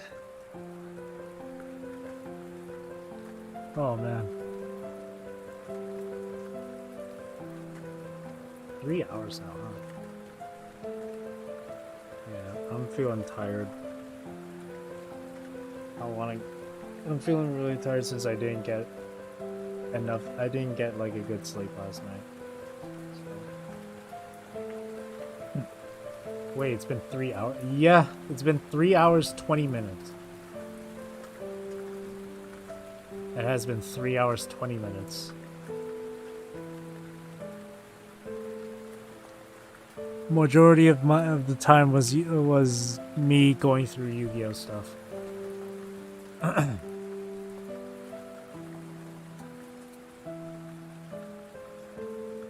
Time really flies by quick, huh? Have a good night. Thank you. The flow of time is convoluted, at least for me. Time goes by pretty quick, man. But yeah. I think I'll end the stream here. I could pick it up with Final Fantasy, like usual, or play Darkwood just for Black Imagination. We'll see. I think I'll stream maybe. Hi, I'm Danish. Hi, Danish or Danish. Nice to meet you. Came at a late time though because I'm going to end the stream in a bit here. Because I'm tired. Username checks out. Like, hi, yeah, welcome to the stream.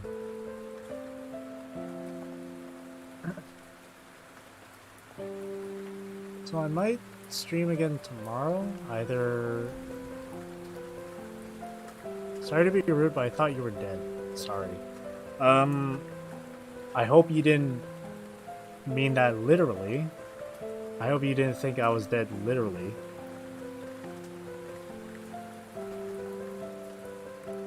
But that's fine. You don't have to apologize. A lot of people have said that before already, so it's nothing.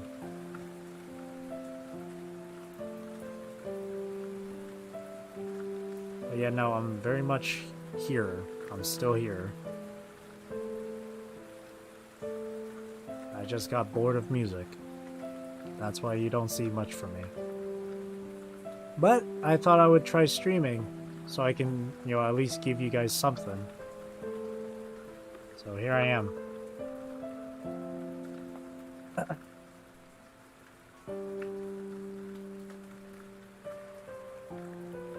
I checked through Twitter, your songs, and YouTube. I saw live streaming, so I joined. Well, nice of you to join. I'll be streaming a lot more down the line. So this is, so, you know, I expect some more. In terms of music, I don't know.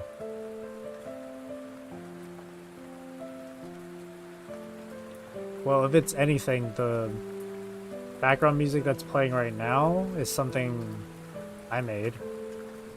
Right here.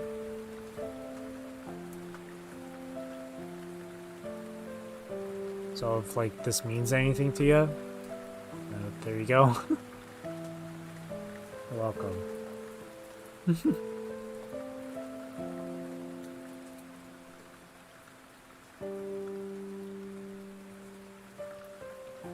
Getting bored or something, huh? But bro, don't feel bad. You made masterpieces back then. Thank you, thank you.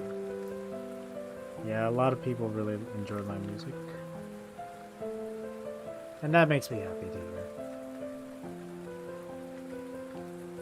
So don't feel bad. I can't help but feel bad. Because I know people are expecting me to make more music. But instead they're getting me streaming. So...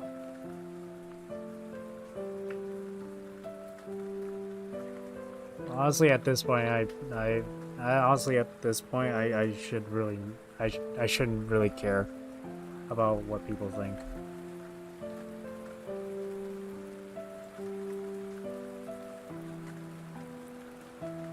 Because I got you guys here, chilling with me, and still, you know, supporting me regardless of what I do, whether it's music or live streaming. It's just expectations. I feel like there's that desire to create there. Like, I have a small desire to continue. Like, a part of me still thinks, still kind of wants to do it. I just... it's not just not just expectations. Like, a part of me still kind of wants to do music. But it's just so boring.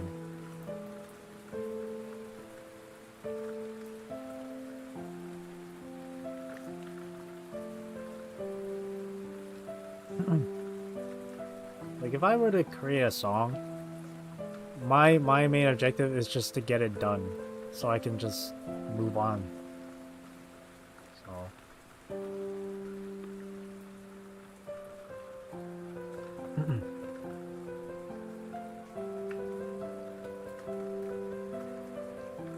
But that's just me. Especially when you've been doing this sort of thing for... Especially when I've been doing this sort of thing for 9 years.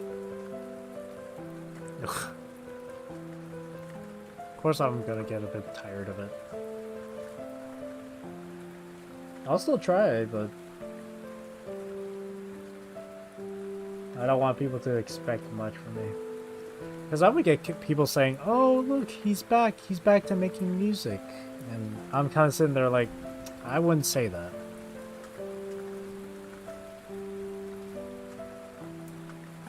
So. But, yeah. As I was saying, I think I'll stream tomorrow again. I'll probably... It's okay, don't worry too much. Thank you.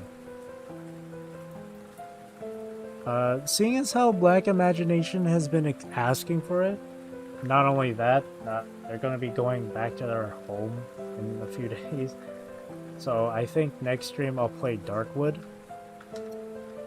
And if you guys don't know what Darkwood is, I can show you real quick. So next stream will be on this. Scary game. It'll be a horror game. I'm not gonna like it because... Oh, they're the dudes. God damn it. It's a horror game. It's a scary game. I'm not gonna enjoy it because I don't like scary, but... but one of my viewers is asking for it. So I'll be more than happy to oblige. Might play too after your stream? Oh, cool. Yeah, I'm both excited and scared out of my mind.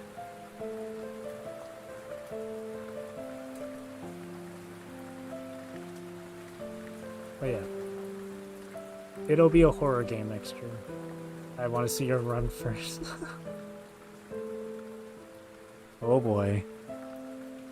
But yeah, I'll play that tomorrow. You know, usual time, 8 p.m. Or maybe I should do it at like maybe an hour earlier. I don't know. 8 p.m. my time or 7 p.m. my time? I don't know.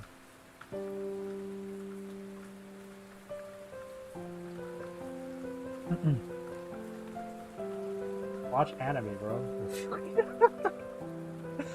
Man, I haven't... The last anime I watched was 1000 Year Blood War. So...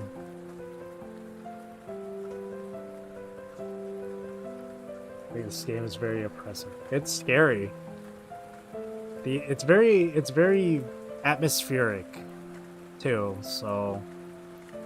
It'll be an interesting experience to have on the stream. Watch anime. I'll play anime games off stream to make me feel better. I'll play Fake Grand Order to make me feel better. But yeah. Bulgaria Doctor Simulator. Yeah, pretty much. But yeah, I will schedule a stream for tomorrow. And I hope to see you guys there. And watch me get scared out of my mind. I'm sure you'll have fun with that. Or you know what? We'll be scared. We'll get scared together. Okay? It'll be a group exercise. It'll be a group exercise. We'll be scared together. yeah, I'll schedule the stream after after this, and then I'm just gonna lie in bed, rest up, and sleep. Because holy crap, I'm tired. And a lot of talking today, so. Anyway, thank you all for coming. Thank you all for chatting. I appreciate it. And I'll see you guys tomorrow. Hope to see you there. Okay. Thank you for watching. Bye bye.